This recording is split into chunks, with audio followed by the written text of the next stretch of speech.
سبھی کا ہوا ہم نہ تیرے ہوئے، خاک اور خار ہیں ہم تو آزار ہیں، خاک اور خار ہیں ہم تو آزار ہیں، اے حبیب خدا ہم شرمسار ہیں، المدد یا رسول۔ بسم اللہ الرحمن الرحیم، اللہم صلی وسلم وبارک علی سیدنا مولانا محمد وعلی آلہ واصحابہ وازواجہ واہل بیتہ اجمعین۔ معزز خواتین و حضرات، اللہ رب العزت کا شکر ہے جس کی توفیق سے تحریک منہاج القرآن دعوت و تبلیغ اسلام اور تجدید و احیاء دین کے عظیم فریضے کی ادائیگی کے لیے اپنا سفر منزل مقصود کی طرف جاری رکھے ہوئے ہے، اور جس اللہ کی مدد و نصرت سے اسے ناسازگاری حالات کے باوجود اپنے سفر میں کامیابیاں اور کامرانیاں نصیب ہو رہی۔ قرآن مجید میں اللہ تبارک و تعالیٰ کا ایک ارشاد ہے، عسیٰ ان تکرہوا شیئا وہو خیر لکم وعسیٰ ان تحبوا شیئا وہو شر لکم۔ کئی بار ایسا ہوتا ہے کہ تم ایک چیز کو ناپسند کرتے ہو، کوئی واقعہ تمہاری زندگی میں ایسا پیش آتا ہے جو تمہیں پسند نہیں ہوتا، تم ناپسند کرتے ہو، تمہاری طبیعتوں کے وہ بات بوجھل ہوتی ہے، گراں گزرتی ہے، مگر اس ظاہری گرانی اور پریشانی کے باوجود انجام کار اور حقیقت میں وہ تمہارے لیے خیر کا اور بہتری کا باعث ہوتا ہے۔ اور کئی بار ایسا ہوتا ہے کہ شاید تم کسی چیز کو پسند کرو، چاہو کہ ایسا ہو جائے، ایسا ہو جائے، مگر اس میں تمہارے لیے شر یعنی نقصان کا پہلو ہوتا ہے۔ گویا قرآن مجید کے اس فرمان کی روشنی میں یہ معلوم ہوا کہ خیر اور شر کا معیار درست اور غلط کا معیار، اچھے اور برے کا معیار، ظاہراً کوئی واقعہ اور ذہنوں اور طبیعتوں کو کسی چیز کا پسند آنا یا ناپسند ہونا، یا کسی چیز کا طبیعتوں پر گراں گزرنا، بوجھل گزرنا، یا اس کو پسندیدہ محسوس ہونا، یہ معیار نہیں ہے، کیونکہ قرآن مجید نے ہمارے ہاں حق اور باطل اور خیر و شر کا ایک ہی کرائیٹیرین اور معیار ہے، اور وہ قرآن مجید ہے اور سنت نبوی صلی اللہ علیہ وآلہ وسلم۔ تو قرآن مجید میں یہ جو طبیعتیں فیصلہ کرتی ہیں کہ طبیعتوں کو ایک چیز پسند ہوتی ہے کہ ناپسند ہوتی ہے، اور اس سے انسانی ذہن فیصلہ کرتے ہیں کہ یہ درست کام ہے اور یہ غلط کام ہے، یا یہ اچھا ہوا یا یہ برا ہوا۔ قرآن مجید نے کیٹیگوریکلی اس اصول کو تو رد کر دیا، اس اصول کو رد کر دیا، فرماتے ہوئے کہ تم ایک چیز کو ناپسند کرو اور اس میں خیر اور اچھائی ہو، اور تم ایک چیز کو چاہو اور پسند کرو اور اس میں شر ہو۔ تو گویا اس کا علم اللہ کے ہاں ہوتا ہے کہ جو واقعہ رونما ہوا یا انجام کار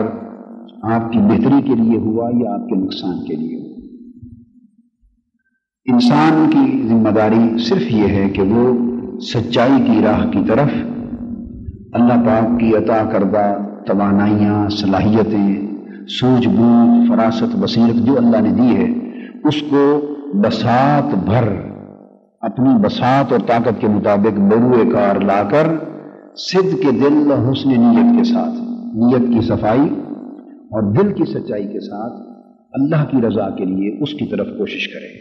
اور بڑھتا رہے، اور اپنی کوشش میں کوئی کمی نہ چھوڑے، اور پھر اس کے نتائج اور انجام کو اللہ پر چھوڑ دے۔ ظاہراً چیزیں موافق بھی دکھائی دیں گی اور ناموافق بھی دکھائی دیں گی، ایسے واقعات زندگی میں رونما ہوں گے، فیصلہ اللہ رب العزت فرما دیتا ہے۔ یہ جو ساؤتھ افریقہ کا دورہ اور تحریک منہاج القرآن کا فروغ ہے وہاں، وہ میں یہ سمجھتا ہوں کہ قرآن مجید کے اسی فرمان کا کامل نمونہ بن کے سامنے آیا ہے۔ ہاں، عملی تفسیر یقین جانیے، اگر کوئی شخص ان آیات کریمہ کی کوئی عملی تفسیر پوچھے، عملی تفسیر نمونے کے طور پہ جو آنکھوں کے سامنے ہو، تو میں نے اپنی زندگی میں اس سے بہتر عملی تفسیر اور اللہ کے فرمان کا سچ کے سچ ہونے کا نمونہ اس سے بہتر زندگی میں نہیں دیکھا۔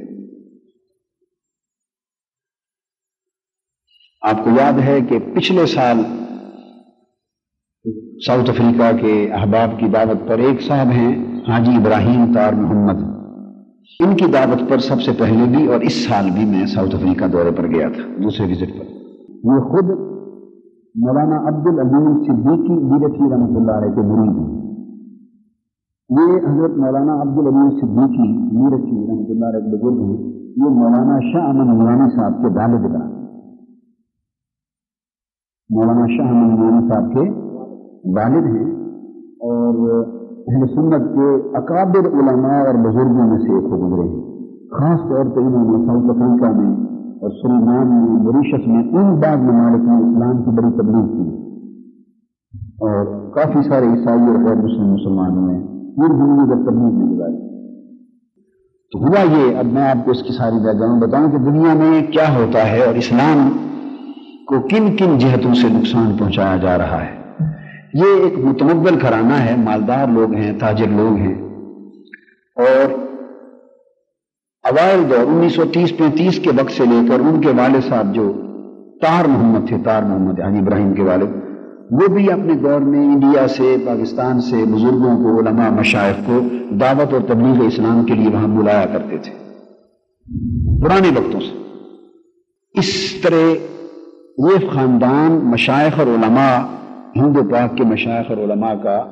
میزبان ہونے کا کردار ساؤتھ افریقہ میں انجام دیتا رہا ہے تھرو آؤٹ۔ یعنی آپ سمجھ لیں کہ تقریباً 65 سال کا عرصہ جو پچھلا گزرا، اس میں یہ واحد خاندان ہے پورے ساؤتھ افریقہ میں، واحد، جسے اہل سنت اکابر مشائخ اور علماء کرام کو بلانے اور ان کا میزبان ہونے اور ان کو وہاں دورہ کروانے اور دعوت و تبلیغ کے لیے انہیں وہاں متعارف کرانے کا شرف اور ان کی میزبانی کا شرف اس خاندان کو حاصل رہا ہے۔ حاجی ابراہیم اب 80-85 برس کی عمر کے ہیں، ان کے والد گرامی بلایا کرتے تھے، اس وقت سے یہ اس کام پہ لگے ہوئے ہیں۔ جب انہوں نے دعوت دی مجھے، تو وہ جو علماء اور مقامی مذہبی شخصیتیں اور علماء جو 6-7 سال سے مجھے دعوت دے رہے تھے اور میں نہیں جا پا رہا تھا، وہ خود مجھے بلاتے تھے۔ جب انہوں نے دعوت دی تو وہ سارے مخالف ہو گئے، اور پہلے وہ ان کے اوپر دباؤ ڈالتے رہے کہ آپ ان کو نہ بلوائیں، اس کے بعد پھر وہ ہمارے خلاف بھی ایک محاذ قائم کر دیا۔ تو میں کافی عرصہ تو یہ نہیں سمجھتا تھا، جانے سے پہلے تک مجھے یہ بات سمجھ میں نہیں آتی تھی کہ وہ علماء جو 6-7 سال تک مجھے بلاتے تھے اور دعوت دیتے تھے، اور یہاں وفد کی صورت میں میرے پاس بھی آئے دعوت دینے کے لیے کہ آپ آئیں، اور دنیا بھر میں جہاں جہاں یورپ امریکہ جاتا تھا وہ پیچھے ٹیلی فون کرتے تھے اور منتیں سماجتیں کرتے تھے، ان کو کیا ہو گیا کہ میں جب زندگی میں پہلی بار جانے کا پروگرام بنایا تو وہ مخالف ہو گئے سارے۔ جانے سے پہلے مجھے یہ ایک معمہ تھا میرے ذہن میں، سمجھ نہیں آتا تھا۔ میں چند کئی ایسے گوشے اور جہتیں جو آپ کو سمجھانا چاہتا ہوں، وہ صرف واقعاتی، یعنی آپ کو کہانی نہیں سنانا چاہتا، ٹور کا بریف بھی ہو جائے گا، مگر میں اس کے کئی گوشے چاہتا ہوں کہ دین کے ساتھ، اسلام کے ساتھ دنیا میں ہم لوگ کیا کر رہے ہیں اور اس کا انجام ہم کیا پیدا کر رہے ہیں۔ یہ وہاں جانے کے بعد میری سمجھ میں یہ بات آ گئی کہ وہ سب مخالف کیوں ہو گئے، کیونکہ پھر کچھ علماء وہاں گئے، انڈیا سے کچھ علماء گئے، بریلی شریف سے بھی، انڈیا سے کچھ اور مختلف، یہاں سے بھی، پاکستان سے، انہوں نے حاجی ابراہیم طار محمد صاحب کو جا کے سمجھے کہ گھیراؤ کیا ان کا اور ہر ممکن دباؤ ڈالا اور ان کے گھر چلے گئے اور بڑی بڑا پریشرائز کر کے ان سے وہ یہ کہتے تھے کہ آپ نہ بلائیں اور جو کوئی بلاتا ہے اس کو بلانے دیں، آپ نہ بلائیں اور جو کوئی بلاتا ہے بلانے دیں۔ یہ خیر حاجی ابراہیم صاحب نے خود بتایا کہ اس طرح میرے اوپر دباؤ ڈالتے تھے کہ آپ نہ بلائیں، تو وہاں جا کر معلوم یہ ہوا کہ یہ خاندان چونکہ عرصے سے بہت سے علماء اور مشائخ جو انڈو پاک سے جاتے ہیں ان کا میزبان ہے، اور وہ ان کو ٹکٹ بھیجتے تھے، ان کا ویزا بھیجتے تھے، ٹکٹ بھیجتے تھے، اپنے پاس ٹھہراتے تھے، اور ساؤتھ افریقہ میں اطراف و اکناف میں ارینجمنٹ کر کے ٹکٹس کا ان کو لے جاتے تھے۔ پھر اور دنیاوی کچھ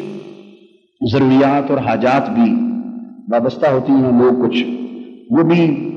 عقیدت مند، پھر کچھ مرید ہو گئے لوگ، کچھ نذرانے دیے، کچھ لوگوں نے مدارس کے لیے ان کو مدد کی، وہاں سے متمدن لوگ ہیں، ان کے مدارس ہیں، اس کے لیے ان کو چندے دیے، لے آئے، مدارس کے لیے چندے لائے، اور کچھ پیر ہوئے تو مشائخ تو انہوں نے مرید ہوئے، ان کو نذرانے مل گئے، کچھ دیگر یہاں ہم نے دعوت تبلیغ کا کام کرنا ہے، اس کام کے نام سے کافی ساری امداد اور مالی معاونت کی ایک سبیل بن جاتی ہے۔ تو یہ خاندان ان تمام امور خیر کا جو مالی معاونت کا امر خیر ہے اس کا باعث بنتا تھا، اس کا سورس تھا۔ یہ چیز وہاں جا کے سمجھ میں آئی کہ وہ چاہتے تھے کہ اگر یہ خاندان پورا کا پورا ان کا میزبان بن گیا تو اس سے یہ وہ سمجھتے ہیں کہ دین کو بھی نقصان ان کے آنے سے پہنچ رہا ہے، ان کو پتہ ہے کہ ہمارے جانے سے اللہ پاک کی فضل و رحمت سے دین کو نقصان پہنچے گا، یا اللہ دین کے لیے بھلا اور خیر کا پہلو پیدا فرمائے گا، یہ ان کو علم ہے۔ ہمارے جانے سے مسلک اہل سنت والجماعت کو تقویت ملے گی یا کمزوری ملے گی، یہ ان کے دلوں کو اور روحوں کو اندر سے یہ سب کچھ معلوم ہے۔ مگر وہ جو عنوان بنایا کہ اسلام کو نقصان پہنچے گا اور اہل سنت تباہ ہو جائے گا، مسلک اور تفریق، یہ سارا کچھ دراصل پس منظر یہ تھا کہ بعض لوگوں نے سمجھا کہ ہمارے مالی جو مفادات ہیں اور مالی جو منفعتیں ہیں ان کو سخت نقصان پہنچے گا۔ تو گویا ہم اپنی زندگی میں ہم کیا کر رہے ہیں، ہم اپنے ذاتی مفادات کو، دنیاوی مفادات کو، مالی منفعتوں کو اللہ رسول پر، دین پر اور مسلک پر مقدم رکھے ہوئے، نام نہیں لیتے اس چیز کا، نام تو دین کا، مسلک کا، حق کا، نام اور باتوں کا لیتے ہیں، مگر امر واقعہ یہ ہے کہ ہم نے دین کو، مسلک کو اور عقیدے کو اور اللہ رسول کے امر کو اپنے مالی مفادات اور دنیاوی منفعتوں کے تابع رکھا ہوا ہے۔ اگر مالی مفادات اور دنیاوی منفعتیں ہماری پوری ہوں تو پھر اس کی شرط کے ساتھ اللہ رسول کا کام اور دین و مسلک کا کام بھی ہمیں قبول ہے۔ اگر مالی مفادات اور دنیاوی منفعتوں کو نقصان پہنچے تو پھر نہ امر دین قبول ہے، نہ اللہ رسول کا امر قبول ہے، نہ دین کا، نہ مسلک کا۔ پھر مخالفت کرنے کے لیے ہم عنوانات اور بنا لیتے ہیں، لوگوں کو بتانے کے لیے عنوانات۔ تو پھر علامہ اقبال نے کہا ہے کہ عشق بیچارہ نہ زاہد ہے، نہ ملا نہ حکیم، عقل عیار ہے 100 بھیس بدل لیتی ہے، عقل عیار ہے 100 بھیس بدل لیتی ہے، عشق بیچارہ نہ زاہد ہے نہ ملا نہ حکیم۔ زاہد سے مراد یہ نہ اس کے پاس لمبے چوڑے چوغے ہیں کہ وہ بڑی دستاریں اور لمبے جبے اور تسبیح اور عصا ہاتھ میں رکھ کر اور بدل لے گا موقع با موقع۔ عشق نہ تو وہ جبوں کا لباس بدل سکتا ہے کہ لوگوں کو دھوکہ دے سکے، نہ وہ ملا ہے یعنی نہ فتووں کی زبان اپنا سکتا ہے کہ وہ فتووں سے مختلف قسموں کے فتوے دے کے لوگوں کو ڈرا ڈالے، وہ سادہ ہے، سچی بات سادگی سے کر دیتا ہے۔ نہ وہ حکیم ہے کہ وہ صحت کا ڈر دلا کے کہ اگر تم نے یہ نسخہ استعمال نہ کیا تو بس 3 مہینے رہ گئے ہیں تم مر جاؤ گے، تمہاری صحت ختم ہو جائے گی۔ نہ وہ صحت کا ڈر دلا کے نسخہ برتتا ہے، نہ وہ فتوے کا ڈر دلا کے اپنا کام نکالتا ہے، نہ وہ مشیخیت کا لالچ دے کے اور خیال دلا کے تو اپنا کام نکالتا ہے۔ عشق بیچارہ نہ زاہد ہے نہ ملا نہ حکیم، عقل عیار ہے 100 بھیس بدل لیتی۔ یہ جو کچھ علامہ نے بہت سی چیزیں اپنی زبان میں کہی ہیں وہ امر ہے جو ہم اپنی آنکھوں سے دیکھ رہے ہیں۔ خیر الحمدللہ جب پچھلی بار جانے کا پروگرام بن گیا تو آپ میں سے بعض احباب کو علم ہے کہ وہاں ایک ہنگامہ کھڑا ہو گیا، انڈیا سے، پاکستان سے۔ وہاں کوئی اس طرح کی شکل ہے کہ چند مساجد میں وہاں جو ائمہ اور خطبہ ہیں، مولوی حضرات، وہ یہاں انڈیا اور پاکستان کے بعض مدارس کے شاگرد ہیں۔ مثلا کچھ انڈیا سے 1-2 مدرسے ہیں وہاں سے پڑھ کے گئے ہوئے ہیں، تھوڑا زیادہ جو بھی پڑھا ہے سندیں ہیں ان کے پاس۔ کچھ یہاں سے پاکستان کی بعض جگہیں ہیں مدارس یہاں سے پڑھ کے گئے ہوئے ہیں، اور پھر وہ جو ان کے شاگرد بعض مساجد میں ہیں، وہ جو ایک تعلق ہے، اس تعلق کے ذریعے پھر وہ یہاں کے جو مراکز ہیں اور انڈیا کے اور یہاں کے سربراہان، وہ پھر ان کے ذریعے اپنا سارا ایکشن اور اپنا آپریشن کرتے ہیں، اپنا فنکشن کرتے ہیں، کام کرتے ہیں۔ وہ پھر ان کو بھیج دیتے ہیں کہ تم ان کے خلاف کفر کا فتویٰ دے دو، اس کے خلاف فلاں فتویٰ دے دو، اس کے خلاف یہ کارروائی کر لو، اور پھر اس کارروائی کے لیے وہ انہوں نے تصور یہ بنائے ہوئے ہیں کہ جن کے وہ شاگرد ہیں یا مرید ہیں، جو لنک ہے وہاں تو سادہ لوگ مسلمان ہیں، ان کو انہوں نے بتایا ہوا ہے کہ یہ مسلم ورلڈ کے علماء کے سپریم جج ہیں، کسی کا نام دے دیا نا، ان کو بتا دیا کہ ساری دنیا کے جو علماء ہیں ان علماء کی کونسل کے سپریم جج ہیں، یہ ایک نام دے دیا، دور بیٹھے ایک ہوا ان کے ذہن میں بنا دیا لمبے لقب دے کر۔ اب نہ کوئی سپریم جج ہوتا ہے یہاں علماء کا، نہ کوئی سپریم کونسل ہوتی ہے، نہ کوئی سپریم جج کو بناتا ہے کسی کو، نہ یہ کوئی ڈگری ہے، نہ کوئی اتھارٹی ہے، نہ کوئی یہ منصب ہے، مگر وہ سادہ لوگ مسلمان ان کو اس طرح کی چیزوں میں انہوں نے گھیر رکھا ہے، جو وہاں جا کے پیری مریدی کرتے ہیں اور باقاعدہ دورے کرتے ہیں، وہ ان کو مریدوں کو پھر حکم دے دیتے ہیں کہ اگر شیخ کی بات تم نے ہماری نہ مانی تو تم کافر ہو جاؤ گے، سیدھا جہنم میں جاؤ گے۔ وہ جہنم سے ڈر گئے، کچھ تو جہنم سے ڈر کے ان کے نرغے میں، اور آپ یقین جانیے ایسے لوگ وہاں جا کے پیری مریدی کرتے ہیں، آگے لوگوں کو خلافت دیتے ہیں جو خود خلیفے بھی نہیں ہیں کسی کے، یعنی آپ ان کو، میں چونکہ نام کسی کا نہیں لوں گا، نہ کسی مرکز کا، نہ کسی فرد بشر کا، نہ یہ ہمارا منصب ہے، نہ ضرورت ہے، ہم چغلی شکایت یا غیبت کے لیے نہیں، آپ کو اصل مقصود اور جو مغز ہے بات کا وہ سمجھانا چاہتا ہوں۔ تو ایسے لوگ ہیں جن کا نام آپ نے بطور پیر کے، بطور شیخ طریقت کی زندگی میں یا نہیں سنا ہوگا، ان کے شہر میں بھی ان کو کوئی نہیں جانتا، وہ وہاں جا کے چوغے لمبے پہن کر اور تسبیح اور امامے رکھ لیتے ہیں، دستاریں، اور وہاں جا کے پیری مریدی کر کے لوگوں کو تھوک کے حساب سے خلافت دیتے ہیں۔ اب وہ یہ سمجھتے ہیں سادہ لوگ کہ جس کو خلافت مل گئی وہ سمجھتا ہے کہ شاید میں اگر کتب نہیں تو ابدال کے قریب قریب تو بنی گیا ہوں کوئی چیز، اس خلافت دے دی، اسی وقت وہ لباس بدل لیتا ہے اپنا اور وہ پیر ہو جاتا ہے، آگے اس کی مریدی شروع ہو جاتی ہے، اور پیری مریدی کے ساتھ پھر تعویذ ہو جاتے ہیں، اور تعویذ کے ریٹ ہیں، رینٹ ہے 8 روپے کا ایک رینٹ ہے، یہ 50 روپے رینٹ کا تعویذ ہے، 400 روپے کا سیدھا، وہ سمجھ لیں 500 روپے کا تعویذ ہے، یہ 1000 روپے کا تعویذ ہے، یہ 5000 روپے کا تعویذ ہے، یہ 10,000 روپے کا تعویذ،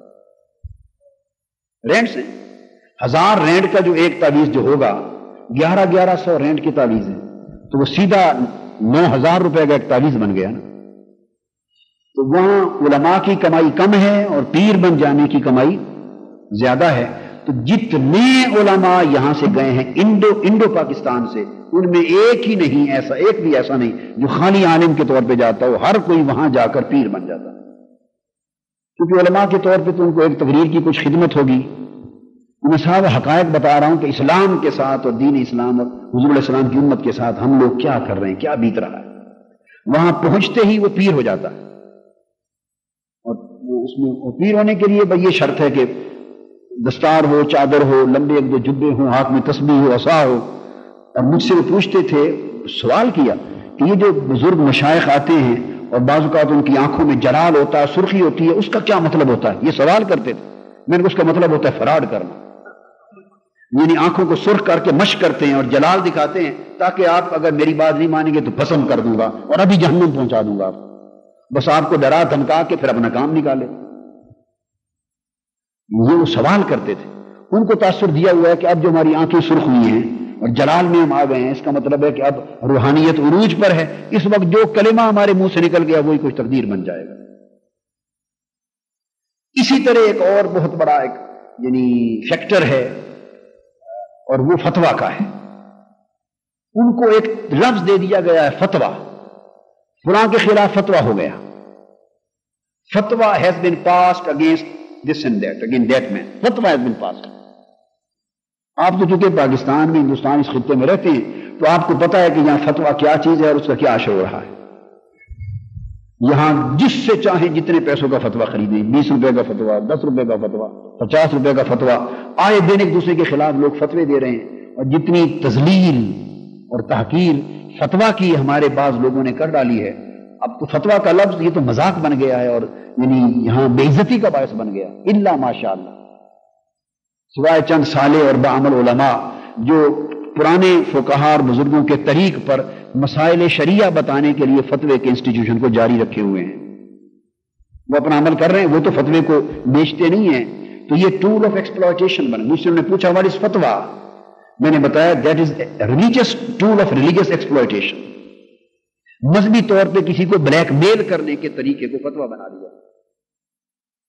اس میں کیا ہے، آپ حیران ہوں گے، جو طالب علم یہاں سے جاتا ہے، ایک ادنا سی مسجد کا مرکز کا خطیب نوجوان جس نے شاید تعلیم بھی پوری نہ کی ہو، وہ پہلا کام تو یہ کرتا ہے، چونکہ پیر بننے کے لیے 4-5 سال اس کو تھوڑا سا لگانے پڑتے ہیں، یا عمر رسیدہ آدمی جائے یا تھوڑا سا، وہ 4-5 سال کے بعد جا کے پیری کا اعلان کرتا ہے، اور عالم جو جاتا ہے وہ پہلے اپنے نام کے ساتھ مفتی لگاتا ہے۔ یعنی ایسے لوگ جو یہاں ہمارے درس قرآن میں کام کرتے تھے، میں بعض شہروں کی بات بتا رہا ہوں، ہمارے درس قرآن میں مشن کا کام کرتے تھے، منہاج القرآن علماء کونسل میں کام کرتے تھے، نوجوان جلسوں کے انتظامات میں لگے رہتے تھے، بھاگ دور کرتے تھے، ایک بڑے اچھے ڈیڈیکیٹڈ ورکر کے طور پہ، جنہوں نے اچھا کام کیا ڈیڈیکیٹڈ ورکر کے طور پہ، وہ کوئی جاب یا روزگار وہاں بن گیا، اور جس کے ذریعے بنا ان کا ایک حلقہ ان کو حفاظت کے لیے مل گیا، تو وہ ہم سے تو دور ہو گئے، چونکہ اب وہاں دنیا کا معاملہ آ گیا، مال کا، پیسے کا، اور وہاں جاتے ہی نام کے ساتھ مفتی لگا دیا۔ تو یورپ میں، اور یہ خاص طور پہ ساؤتھ افریقہ، جس کو دیکھیں گے ہر شخص مفتی، ہر شخص مفتی، چونکہ فتویٰ سے اس کو ساری مالی معاملت متعلق ہے، فتوے سے، چونکہ فتویٰ لگائے گا تو اگلے ڈر جائیں گے فتوے کے، ہمارے خلاف فتویٰ نہ لگے، اور وہ فتوے کا ان کا میں اس کو فتویٰ لگا دوں گا، یہ کافر ہو گیا، یہ جہنمی ہو گیا، فتویٰ جہنمی ہو گیا۔ اب وہ سادہ لوگ ہیں، ان کے ذہن میں بیٹھ گیا کہ فلاں کے خلاف فتویٰ ہو گیا، فتویٰ has been passed against that man, بس۔ اب ان کو یہ بتایا گیا ہے کہ فتویٰ، ان کے ذہن کو اگر آپ پڑھیں اور ان سے پوچھیں تو گویا قرآن اور حدیث اور شریعت محمدی صلی اللہ علیہ وسلم کا بدل فتویٰ ہو گیا، خواہ وہ کوئی بھی دے دے۔ اتنی بڑی جہالت دنیا میں پھیلائی جا رہی ہے، اور اس کا اسلام کا کتنا بڑا ظلم۔ یہ فتوے کو سمجھتے ہیں جیسے قرآن مجید کی آیت، انہیں قرآن مجید سے تو متعلق ہی نہیں کیا گیا ذہنی طور پر، انہیں قرآن مجید کی تعلیم نہیں بتائی جاتی، حدیث پاک کی تعلیم نہیں دی جاتی، شریعت محمدی صلی اللہ علیہ وسلم کی بنیادی تعلیم یہ لوگ جا کر نہیں دیتے، خود بھی اکثر ان سے عاری ہوتے ہیں، وہ جا کے جو علماء ہیں وہ فتوے کی زبان استعمال کرتے ہیں، بس وہ لکھ لیں گے یا چھاپ لیں گے تو کہہ دیں گے یہ فتویٰ ہے اور فلاں نے فتویٰ دے دیا، وہ اس سے ڈر جاتے ہیں۔ کچھ جو پیر بن جاتے ہیں وہ اپنی جلال کے ساتھ ان کو ڈرا لیتے ہیں، بسم کر دیتے، اس طریقے سے انہوں نے جعلی قسم کا اور مصنوعی نوعیت کا لوگوں کو دین کی اصل تعلیم سے دور رکھ کر ایک مغالطوں میں اور بھول بھلائیوں میں مبتلا کر کے ایک ماحول کریٹ کر رکھا ہے، اور اس ماحول سے وہ اپنے مالی مفادات اور منفعتیں حاصل کرتے ہیں۔ اب ساری جنگ بنیادی طور پہ یہ تھی کہ انہوں نے سمجھا کہ اگر تحریک منہاج القرآن کا وہاں پیغام پہنچا تو نہ تو وہاں کسی نے سرخ آنکھیں دکھانی ہے منہاج القرآن کی طرف سے جا کے قادری کا، نہ انہوں نے کوئی عصا اور چیزیں ہاتھ میں پکڑ کے کوئی جلال دینا ہے، نہ خلافتیں کرنی ہے، نہ پیری مریدی کرنی ہے، نہ فتوے جاری کرنے ہیں۔ اور پھر دوسری بات یہ کہ ان کے ذریعے تو اس نوجوان نسل کو دین کی نئی روشنی مل ہی نہیں رہی تھی۔ اس کا اگلا نقصان کیا ہوا ہے کہ پرانے لوگ جہالت میں مبتلا رکھ دیے گئے ہیں، وہ تو وہی پیدا ہوئے، ان کی تیسری نسلیں گئی تھی انڈیا سے، تیسری پشت، تو 2-3 پشتیں وہاں پیدا ہو چکی ہیں، وہ تو یہاں آئے ہی نہیں ہیں۔ ان بیچاروں کے پاس تو دین کا، شریعت کا وہی تصور ہے جو پاکستان اور انڈیا کے لوگوں نے جا کے انہیں بتایا ہے اس کا۔ تو انہوں نے مسلسل پچھلے 60-70 برس میں الا ماشاء اللہ وہ لوگ کہتے تھے، اور آپ جس کی زبان سے بھی سنیں، جس کی زبان سے بھی سنیں، میں نے 2 باتیں سنی، وہ کہتے تھے اب چونکہ روشنی ان کو پہنچ گئی نا پچھلے دورے سے اور اس دورے میں، اب تو 15 دن میرے 16 پروگرام اور جلسے، اجتماعات اور کانفرنسز رہیں گے، اور اس دوران پھر 1000 کی تعداد میں کیسٹیں پورا سال جاتی رہی، ویڈیو کیسٹس، آڈیو کیسٹس، اور وہ پورے ساؤتھ افریقہ تقسیم ہوتی ہیں۔ اب تو سپریڈ ہو گئی نا لائٹ، روشنی پھیل گئی، شعور کی روشنی مل گئی، آنکھیں ان کی کھل گئی، بلکہ پچھلے سال کے اس ایک واقعے نے 10 سال کا سفر طے کروا دیا، ان لوگوں کی گرہیں کھل گئی سوچ کی۔ اب وہ لوگ کہتے ہیں کہ ہم نے اپنی پوری تاریخ میں آپ سے پہلے صرف دو شخص یہاں آئے تھے جنہوں نے اس قوم کو، اس امت کو اسلام بتایا، اس کے بعد تاریخ میں تیسرے شخص آپ آئے. اب یعنی اس حد تک وہ اشکار ہو گئی ان پر. وہ پہلا نام مولانا عبدالعلیم صدیقی صاحب کا لیتے. دوسرا نام ایک مولانا ہو گزرے ہیں پروفیسر ڈاکٹر فضل الرحمان انصاری. یہ بھی مولانا عبدالعلیم صدیقی ہی کے داماد تھے. ان کے داماد تھے, کراچی میں سیٹل تھے, اور یہ بھی کچھ سال دورے پر گئے وہاں. پی ایچ ڈی تھے, ڈاکٹر تھے, اور ان کے خلاف بھی اسی طرح فتویٰ چلایا گیا تھا. فتویٰ چلایا گیا اور ان کو مسلمان سنیت سے نکالا گیا, ان کو خلاف وہابی بنایا گیا, اہل سنت نہیں ہیں اور کافر ہیں اور یہ ملحد ہیں, اس طرح کے فتوے لگائے گئے. اور ایک ان کے خلاف ماحول پیدا کیا گیا جہاں تک ہو سکتا تھا. تو بعد میں کراچی میں ان کا کالج ہے, علیمیہ کالج, کوئی وہاں سے کچھ فضلاء وغیرہ پیدا کیے انہوں نے. وہ خیر فوت ہو گئے. تو یہ بڑا گیپ آ گیا درمیان میں, بہت گیپ آ گیا. وہ غالباً کی مجھے یاد نہیں کس سن میں, تاہم کافی گیپ آیا. اس کے بعد اب یہ دورے شروع ہوئے.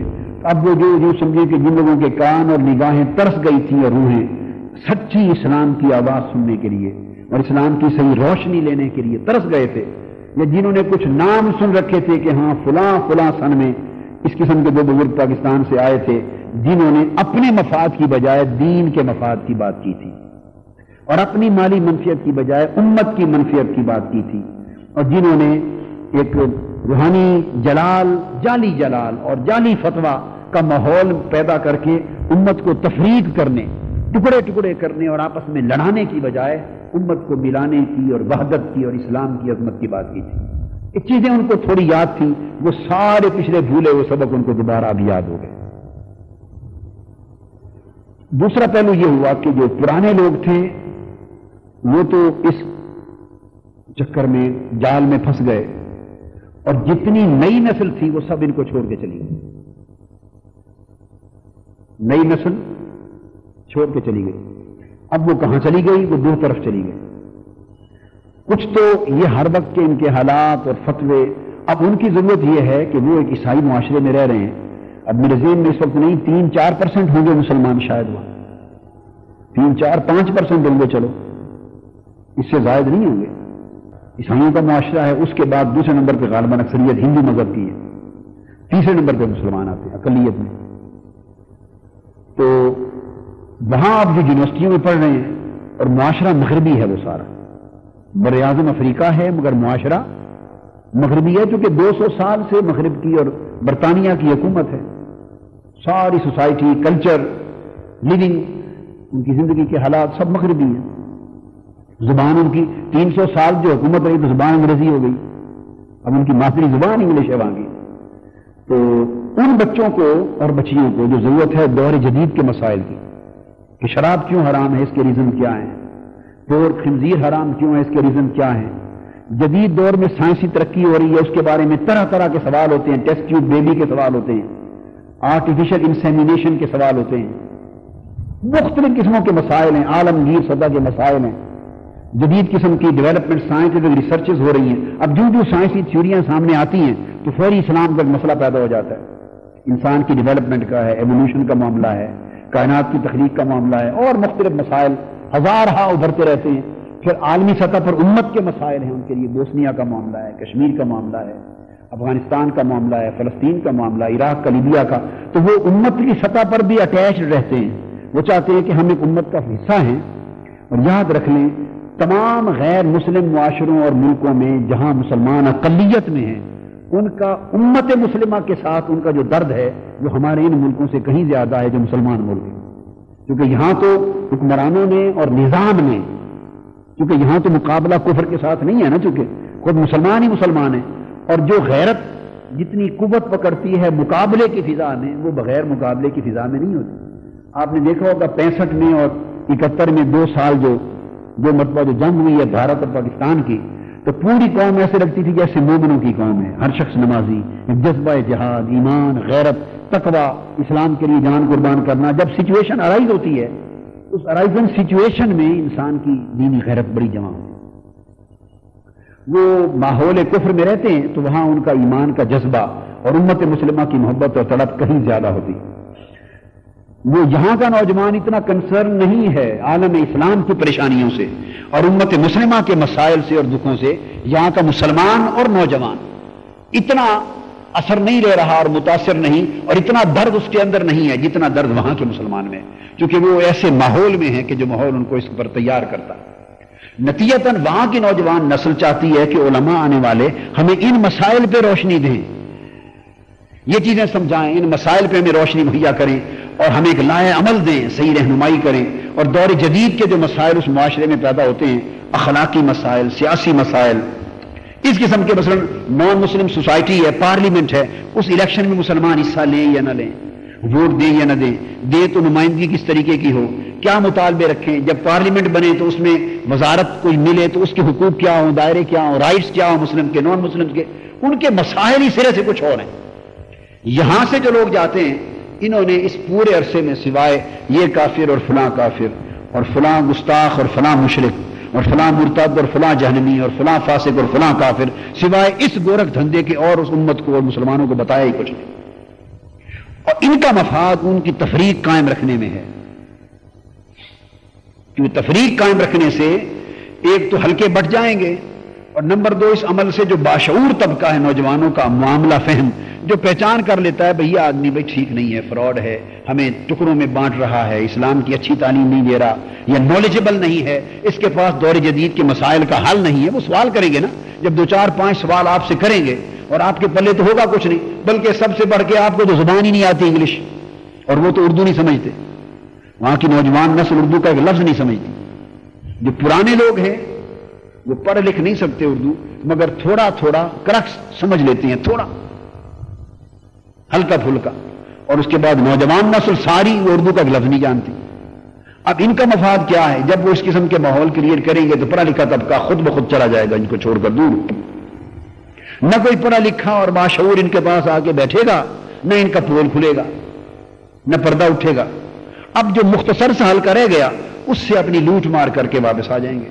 اور اس سے اپنا ایک دنیاوی منفعت اور کاروبار جو ہے دین کے نام پر، مسلک کے نام پر، پیری مریدی کے نام پر، فتویٰ کے نام پر چلتا رہے گا. یہ کھیل اور تماشا اس دنیا میں ہو رہا ہے. اس کے 2 نقصان ہوئے کہ ایک تو نوجوان نسل ان لوگوں کے طرز عمل سے بیزار ہو کر مجموعی طور پہ مسجدوں سے اور دین سے بیزار ہو کے چلی گئی. جب متنفر ہو گئی، بیزار ہو کے چلی گئی، تو اس وہ بیزار ہو کے جانے والی نسل کے 2 حصے ہو گئے. آدھا حصہ کلبوں میں چلا گیا، اس عیسائی معاشرے نے، غیر اسلامی معاشرے نے، گاڈ لیس سوسائٹی نے یا کرسچن سوسائٹی نے یا امورل سوسائٹی اور امورل کلچر نے ان کو اپنے اندر ابزورب کر لیا، جذب کر لیا. تو غلط راہوں پہ چلے گئے، ایمان بھی گیا، ان کا فیتھ بھی گیا، عمل بھی گیا، دین بھی گیا. اور وہ بچے جن کی بیک گراؤنڈ زیادہ دینی تھی، خاندانی بیک گراؤنڈ دینی تھی، وہ کلبوں میں یا کفر کی راہ پر تو نہیں جا سکے، اور ادھر بھی وہ چھوڑ کے آ گئے. اب وہ مارے مارے پھر رہے تھے، تو ان کو جہاں سے دین کی کوئی اچھی آواز ملی، جس آواز نے انہیں دور حاضر، عصر حاضر کی کے مطابق اسلام کی روشنی پہنچائی، وہ لپک کر اس طرف چلے گئے. تو اس گیپ کو دیکھتے ہوئے وہاں سعودی لوگوں نے بھی کام کیا اور تبلیغی جماعت نے بھی کام کیا. باوجود اس کے کہ تقریباً 90% مسلم آبادی میں 90% اہل سنت والجماعت، ہمارے عقیدے کے لوگ مسلم آبادی میں 90%. مگر اب تبلیغی جماعت وہاں پہنچی، اس نے پے در پے ہر جگہ کیمپ لگانے شروع کی، ہر شہر میں کیمپ لگانے شروع کیے، تبلیغی حلقے شروع کیے. اور کچھ دوسرے خیالات کے لوگ جن کو سعودی عرب فیڈ کرتا ہے اور وہ اپنی طرز کا جو اسلام ہے اس کا اپنا نقطۂ نظر وہ پیش کرتا ہے، تو وہاں سے ان کے مبلغ آئے. وہ مقامی لوگوں کو انہوں نے اپنے ہاں بلا کر ٹرین کیا عرب ملکوں میں، اور اپنا جو پوسچر ہے دین کا، اپنا مزاج اور اپنا تصور، اپنا عقیدہ وہ ان کو دے کر بھیجا. وہ وہاں کے لوکل لوگ تھے، زبان ان کی اپنی تھی، عقیدہ اور دین کا مخصوص تصور وہاں کے سیکھ کر آئے. انہوں نے آ کے کام کیا اور نوجوان نسل کو انہوں نے ایڈریس کیا دور جدید کے مسائل کے حوالے سے. اور تبلیغی جماعت والوں نے نوجوان نسل کو ایڈریس کیا جا کے صرف تبلیغ کے نام پر، اخلاق کے نام پر، عبادات کے نام پر. تو جنہیں اخلاق اور عبادات کا کچھ درس چاہیے تھا وہ ادھر چلے گئے، جن کو جدید علمی موضوعات پر درس اور پیغام چاہیے تھا وہ ادھر چلے گئے، اور یہ دونوں چیزیں پاکستان اور ہندوستان سے اہل سنت مکتب فکر سے تعلق رکھنے والے جانے والے علماء مشائخ کے پاس تو یہ سودا ہی نہیں تھا، نہ دعوت و تبلیغ اسلام کا سودا تھا، اس کی جگہ ذاتی مفاد تھے، نہ دور جدید کے مسائل کو حل کرنے کا اسلام کی تعلیمات کا سودا تھا، اس کی جگہ ان کے پاس فتویٰ تھا، جہالت تھی، مفادات تھے۔ نتیجہ یہ ہوا کہ وہ نوجوان نسل تیز رفتاری کے ساتھ، میں نے ان لوگوں کو بتایا اور میں نے اپنی آنکھوں سے فیل کیا، خدا نہ خواستہ یہ ہمارے علماء کا، میں یہ بات اس لیے بھی کہہ رہا ہوں تاکہ یہ سب علماء تک یہ بات پہنچے، درد دل ہے جو میں رکھ رہا ہوں، درد دل ہے، جو کسی کا نام نہیں ہے تو کسی کے نہ خلاف ہے نہ موافق ہے، صرف دین اسلام کے لیے اور پھر خود اہل سنت والجماعت کے لیے جہاں کے علماء مشائخ جا کے یہ عمل کر رہے ہیں، ان کی شعور کی آنکھیں اور درد دل کو کھولنے کے لیے کر رہا ہوں۔ اور سب لوگ سنیں کہ اگر یہ طرز عمل جاری رہا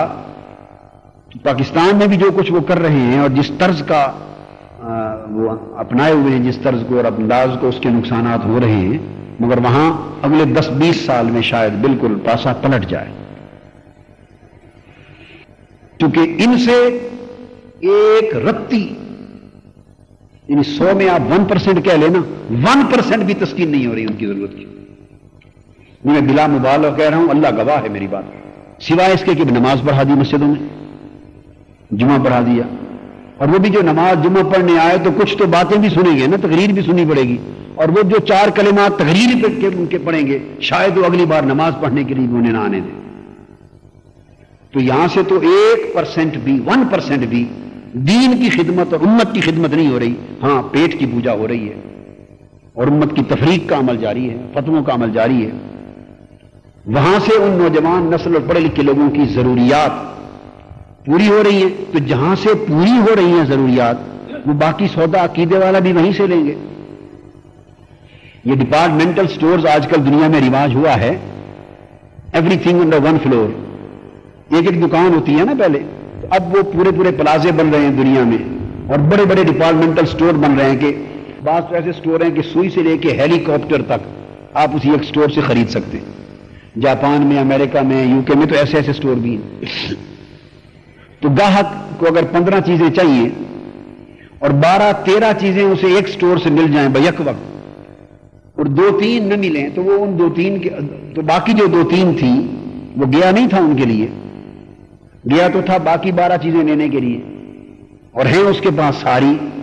تو جس سٹور سے اس کو 12-13 چیزیں مل گئیں تو بقیہ 2-3 بھی وہیں سے ہی لے لے گا، یا اس کے لینے کے لیے سفر کر کے پھر دوسرے سٹور پر جائے گا؟ کیا ہے انسانی نفسیات، وہیں سے لے گا۔ جہاں سے زیادہ سودا مل گیا ہے، باقی جو تھوڑا سودا رہ گیا وہ بھی وہیں سے ہی قبول کر لے گا۔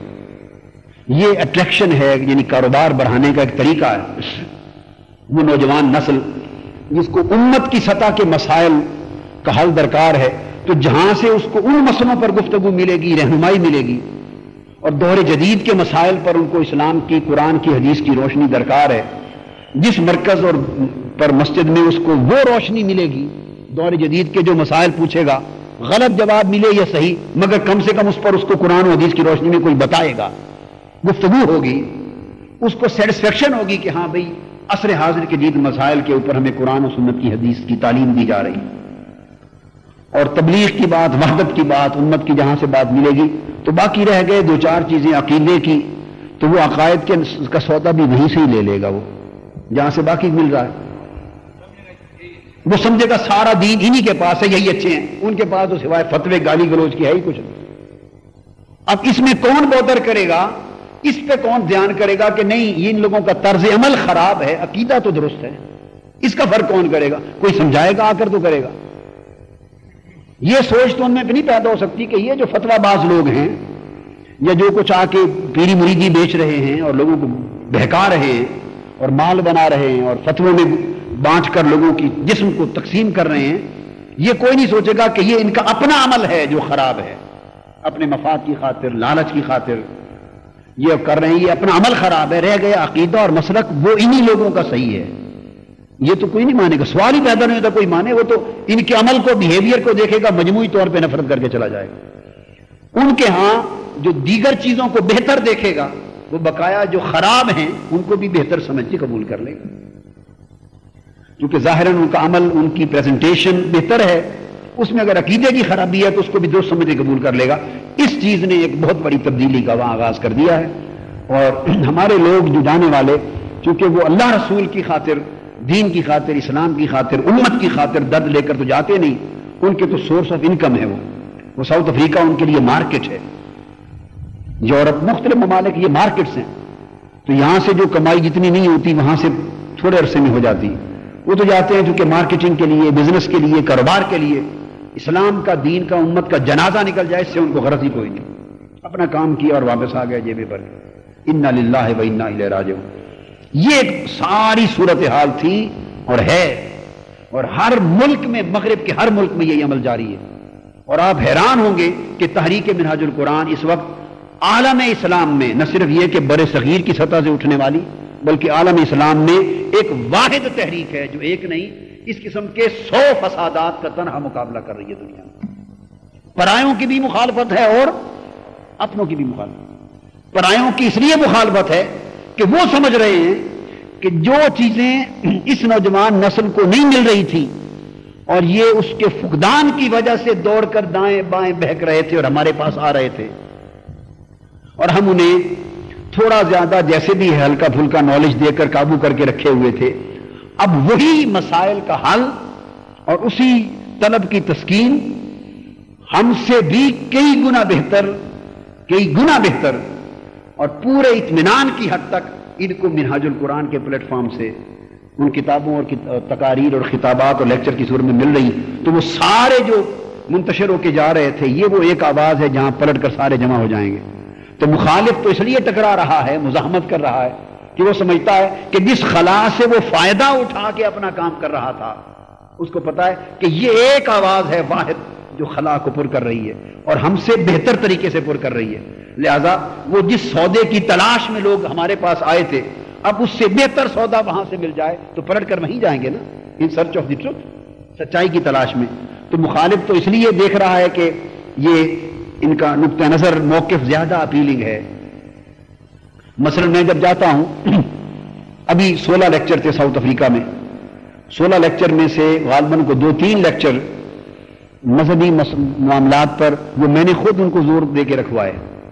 شان رسالت مآب صلی اللہ علیہ وسلم پر، شان اولیاء پر، یہ تو ایک رکھا تھا انہوں نے،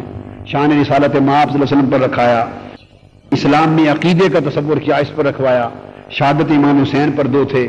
پریٹوریا میں، جوہانسبرگ میں درود و سلام کے موضوع پر خطاب کیا، اسلام میں رسالت اور نبوت کے تصور پر کچھ موضوعات میں نے رکھوائے، ورنہ 16 میں سے کو غالباً 10-12 خطابات ان سب نے دور جدید کے مسائل پہ رکھوائے ہوئے تھے۔ یعنی قانون کا تصور کیا ہے، یعنی اسلامک لا اور مین میڈ لا کا کمپیریزن، اسلامی قانون اور مغربی قانون کا تقابلی جائزہ، اور سزاؤں کا فلسفہ کیا ہے، اس کی موضوعات تھے، نیو ورلڈ آرڈر اور اس کے ساتھ عالم اسلام کے دفاع کے تقاضے کیا ہیں، یہ موضوع تھا۔ کہیں اسلام اینڈ میڈیکل سائنس کا موضوع تھا، وہ میڈونسا میڈیکل یونیورسٹی ہے ساؤتھ افریقہ کی، وہاں لیکچر تھا۔ اس طرح ڈربن یونیورسٹی میں تھا، اسلام اینڈ ماڈرن سائنس پر، یونیورسٹیوں میں تھے، ان کے کالجز میں تھے، ان کے ہالز میں تھے۔ اب یہ وہ جگہ ہیں اور مقامات ہیں اور موضوعات ہیں، ان پر تو وہ دوسرے لوگ جو انہیں کھینچ کر لے گئے ہیں، ان میں بھی کوئی شخص ان موضوعات کو لیکچر دینا تو درکنار پراپرلی ٹچ بھی نہیں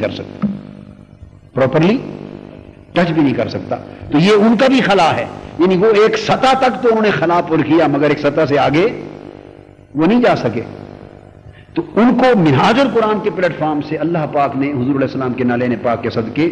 وہ کچھ اسلام کے علم کی روشنی عطا کی ہے، اور وہ سرمایہ اور دولت اسلام کا اللہ نے ان کو دیا ہے جو انہیں وہاں بھی ملنے کی توقع نہیں تھی۔ تو وہ تو اس لیے مزاحمت کر رہا ہے، اور یہ اس کا نتیجہ ہے کہ اکثر جو خطابات تھے اس میں احمد دیدات صاحب جیسے لوگ بھی ہمیشہ سامعین میں آ کے سنتے تھے اور شامل ہوتے تھے۔ علامہ سلمان ندوی ہیں، علامہ سید سلیمان ندوی کے بیٹے جو انڈیا والے تھے، سیرت النبی کے جو مصنف ہیں، ان کے بیٹے ہیڈ آف ڈپارٹمنٹ ہیں اسلامک اسٹڈیز کے ڈربن یونیورسٹی میں، وہ بھی لیکچرز میں خطابات میں آتے تھے، سنتے تھے۔ بے شمار پروفیسرز آتے تھے، یعنی ٹیم کی ٹیم ملتی تھی، 25 ڈاکٹروں کا پورا وفد، یہ فلاں جگہ سے آیا ہے، لیکچر میں بیٹھا ہوا ہے۔ تاجر کمیونٹی ہوتی تھی، پروفیسرز ہوتے تھے، ہندو پروفیسر آتے تھے، عیسائی پروفیسر آتے تھے، مسلمان آتے تھے، ہندو مسلمان عیسائی ڈاکٹرز آتے تھے، چرچوں کے پادری آتے تھے. یہ ویڈیو میں آپ دیکھیں گے مختلف چرچوں کے پادری، اور میں ان ساروں کو ہدایات تھی کہ مختلف مذاہب کے جتنے رہنما ہیں ان کو سٹیج پر کرسیوں پر بٹھائیں تاکہ پتہ چلے کہ یہ اسلام کا پیغام دیا جا رہا ہے، اور صرف مسلمانوں کو نہیں تمام مذاہب کے لوگوں کو بلا کے دعوت دے کے پیغام رکھا جا رہا ہے. تو میں اس پر روشنی ڈالوں گا ابھی. تو اس انداز کے ساتھ تو کوئی تصور نہیں تھا، ان کی پوری تاریخ میں کبھی ایسا نہیں ہوا. بلکہ میرے جب اس طرح کے خطابات سنے تو ہندوؤں کی آرگنائزیشن ہے سائی بابا ایسوسی ایشن، بہت بڑی تنظیم ہے ہندوؤں کی، ان کا منتھلی اجتماع ہوتا ہے. اس ہفتے انہوں نے بہت بڑا اجتماع ارینج کیا اور اس ایسوسی ایشن نے ریکویسٹ کی اور اپنے جلسے میں میرا خطاب رکھا، خالص ہندوؤں کا جلسہ. تو میرا خطاب رکھا تو اس میں میرا لیکچر ہوا، اور وہ فلاح و بہبود کا کام کرتی ہے، ان کا جو موٹو ہے انسانیت کی خدمت اور فلاح و بہبود ہے. تو میرے خطاب کا لیکچر تو سب انگلش میں ہوتے تھے، اردو تو وہاں ایک لفظ بھی اردو کا نہیں وہاں چل سکتا. تو موضوع یہ تھا اسلام کا تصور بہبود انسانیت، انسانی بہبود کا اسلامی تصور کیا ہے. قرآن مجید سے، حدیث پاک سے، خطبہ حجت الوداع سے ایک ایک آیت، ایک ایک حدیث ان کو بتا بتا کر ایک ایک تفصیل اور جز دور جدید میں جو بہبود کے تصور میں آج انسان جو کچھ کر رہا ہے اور ان کے ماتوں میں جو جو کام کرنے ہیں وہ سب نکال کے قرآن حدیث کے ان کے سامنے رکھے، اور ثابت یہ کرنا تھا کہ انسانی بہبود کا ضابطہ اور تصور اور نظام اسلام سے اور رسول السلام کی سنت سے بہتر کائنات میں کوئی نہیں. یہ دلائل سے ان کو سمجھانا تھا. اب انہوں نے اپنی ویڈیو کیسٹیں بنائی ہیں، وہ سنیں گے. ایک لیکچر میرا ہو رہا تھا تو عیسائی پادری ہے، چرچ کا سربراہ ہے، مسٹر وکار اس کا نام ہے، جرمن ہے. میرے دائیں طرف احمد دیدات صاحب کو بلایا تھا، ہم نے بٹھایا اور ان کے آگے وہ چرچ کا پادری تھا. تو جب میرا لیکچر شروع ہوا قرآن کے اوپر تھا، اسلام اینڈ ماڈرن سائنس یا کوئی ایسا، ہاں کریشن آف مین کے اوپر تھا. اس قسم کے موضوع پہ جب لیکچر شروع ہوا تو اس نے جیب سے ایک کتاب نکالی عیسائی پادری نے. میں نے سرسری دیکھا بھی کیا ہے،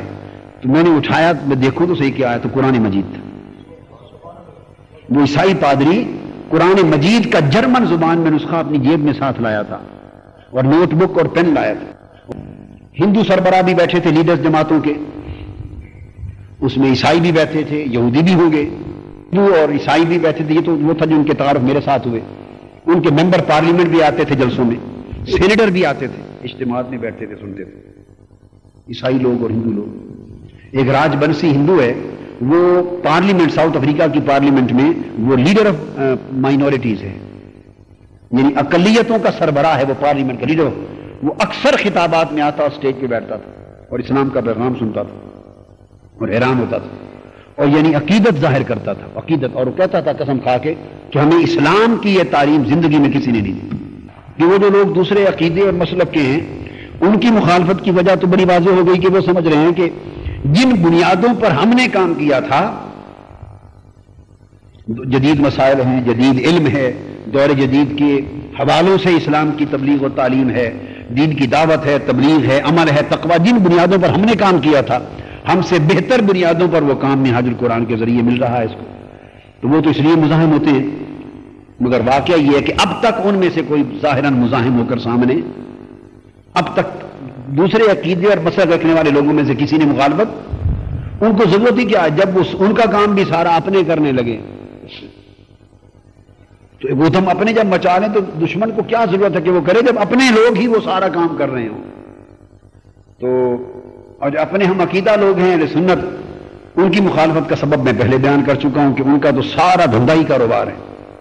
ان کو تو نہ کوئی دین سے غرض ہے نہ امت سے غرض ہے، صرف کاروبار سے غرض ہے جا کر. تو ان کا اپنا نقصان کاروبار کا ہو رہا ہے، وہ اس وجہ سے مخالفت ہوئی.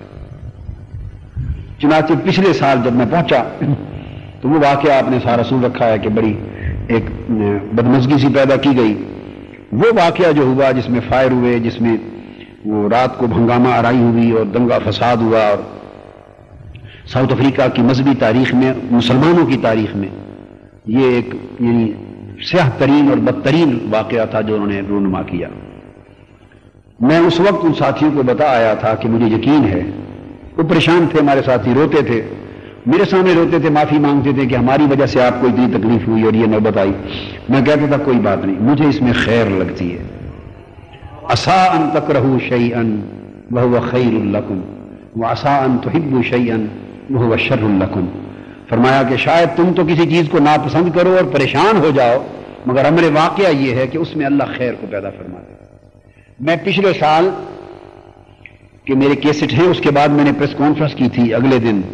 اس پریس کانفرنس میں بھی میں نے کہا تھا اور یہاں بھی آ کر کہا تھا، اگر آپ کو یاد ہو خطاب جمعہ میں،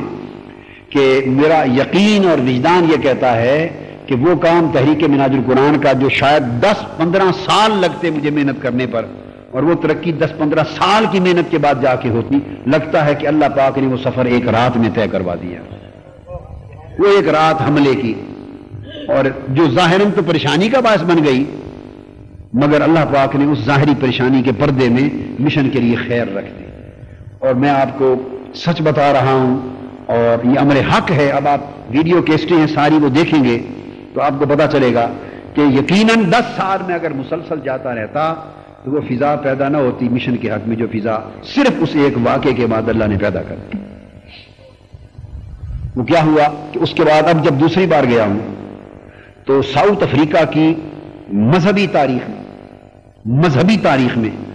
یہ پہلا واقعہ ہوا ہے. اور یہ ایک کھلی بات ہے، آپ وہاں ساؤتھ افریقہ کے کسی فرد بشر سے اس کی تصدیق کر سکتے ہیں. اس پر دوسری رائے اور دوسرا لفظ نہیں مل سکے گا، یعنی یہ متفقہ بات ہے وہاں کی. ساؤتھ افریقہ کی مذہبی تاریخ میں پہلا واقعہ کہ کسی ملک سے یا کوئی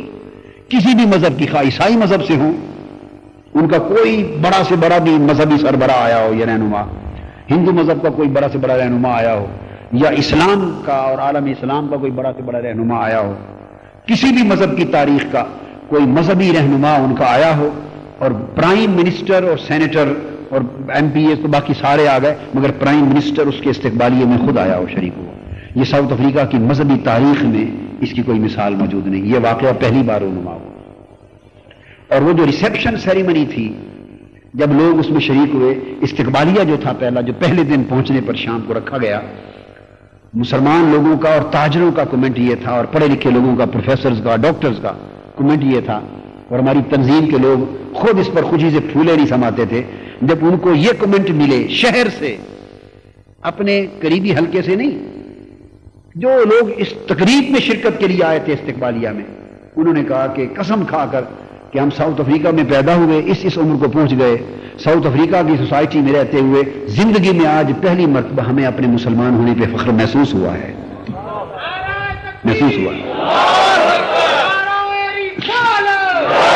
کیونکہ اسلام پر بس بیٹے، اسلام تو باعث فخر دولت ہے ہی ہر مسلمان کی. حضور اسلام کو امتی ہونا، مسلمان ہونا، اس سے بڑا مسلمان کا کوئی فخر نہیں. عرصہ دراز سے رہ رہے مسلمان علماء، مشائخ اور مسلمان رہنما اور لیڈرز کوئی قابل فخر کارنامہ وہاں انجام دیں تو وہاں کے مسلمانوں کو اپنے مسلمان ہونے پر کوئی فخر بھی محسوس ہو.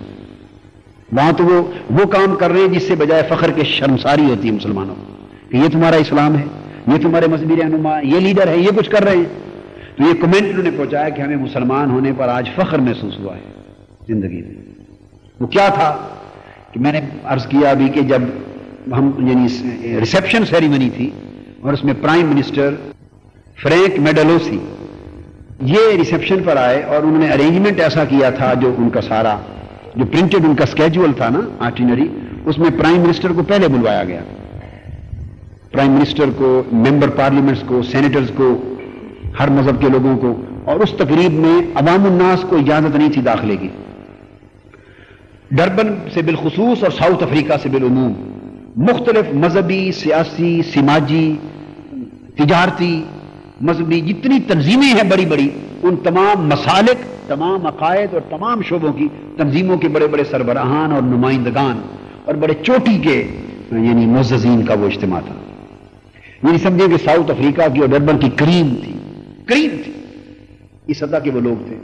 اب آپ اس ریسیپشن سیریمنی کا اندازہ کر لیں کہ وہ جو سامعین تھے نیچے جو ٹیبلز وغیرہ چیئرز پہ بیٹھے ہوئے، اس آڈینس میں اس سامعین میں سے ایک احمد دیدات بھی تھے. یہ کس بین الاقوامی شہرت کے ایک آدمی مبلغ ہیں، اور وہ بھی سامعین میں کامن آڈینس میں سے ایک آدمی وہ بھی تھے. کسی ٹیبل پہ سید سلمان ندوی صاحب بیٹھے ہوئے تھے، اس طرح علماء مختلف وہاں کے مشائخ تاجر کمیونٹی بڑے بڑے لوگ ڈاکٹر انجینئر پروفیسر رہنما سب بہت بڑی گیدرنگ تھی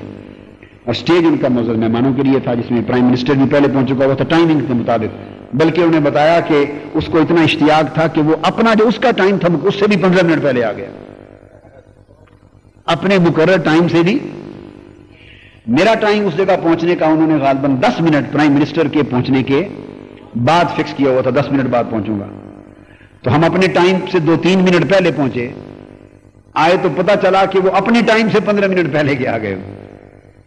اور یہ بھی پہلا واقعہ ہوا کبھی تاریخ میں نہیں ہوا کہ وہ کسی مذہبی کسی بھی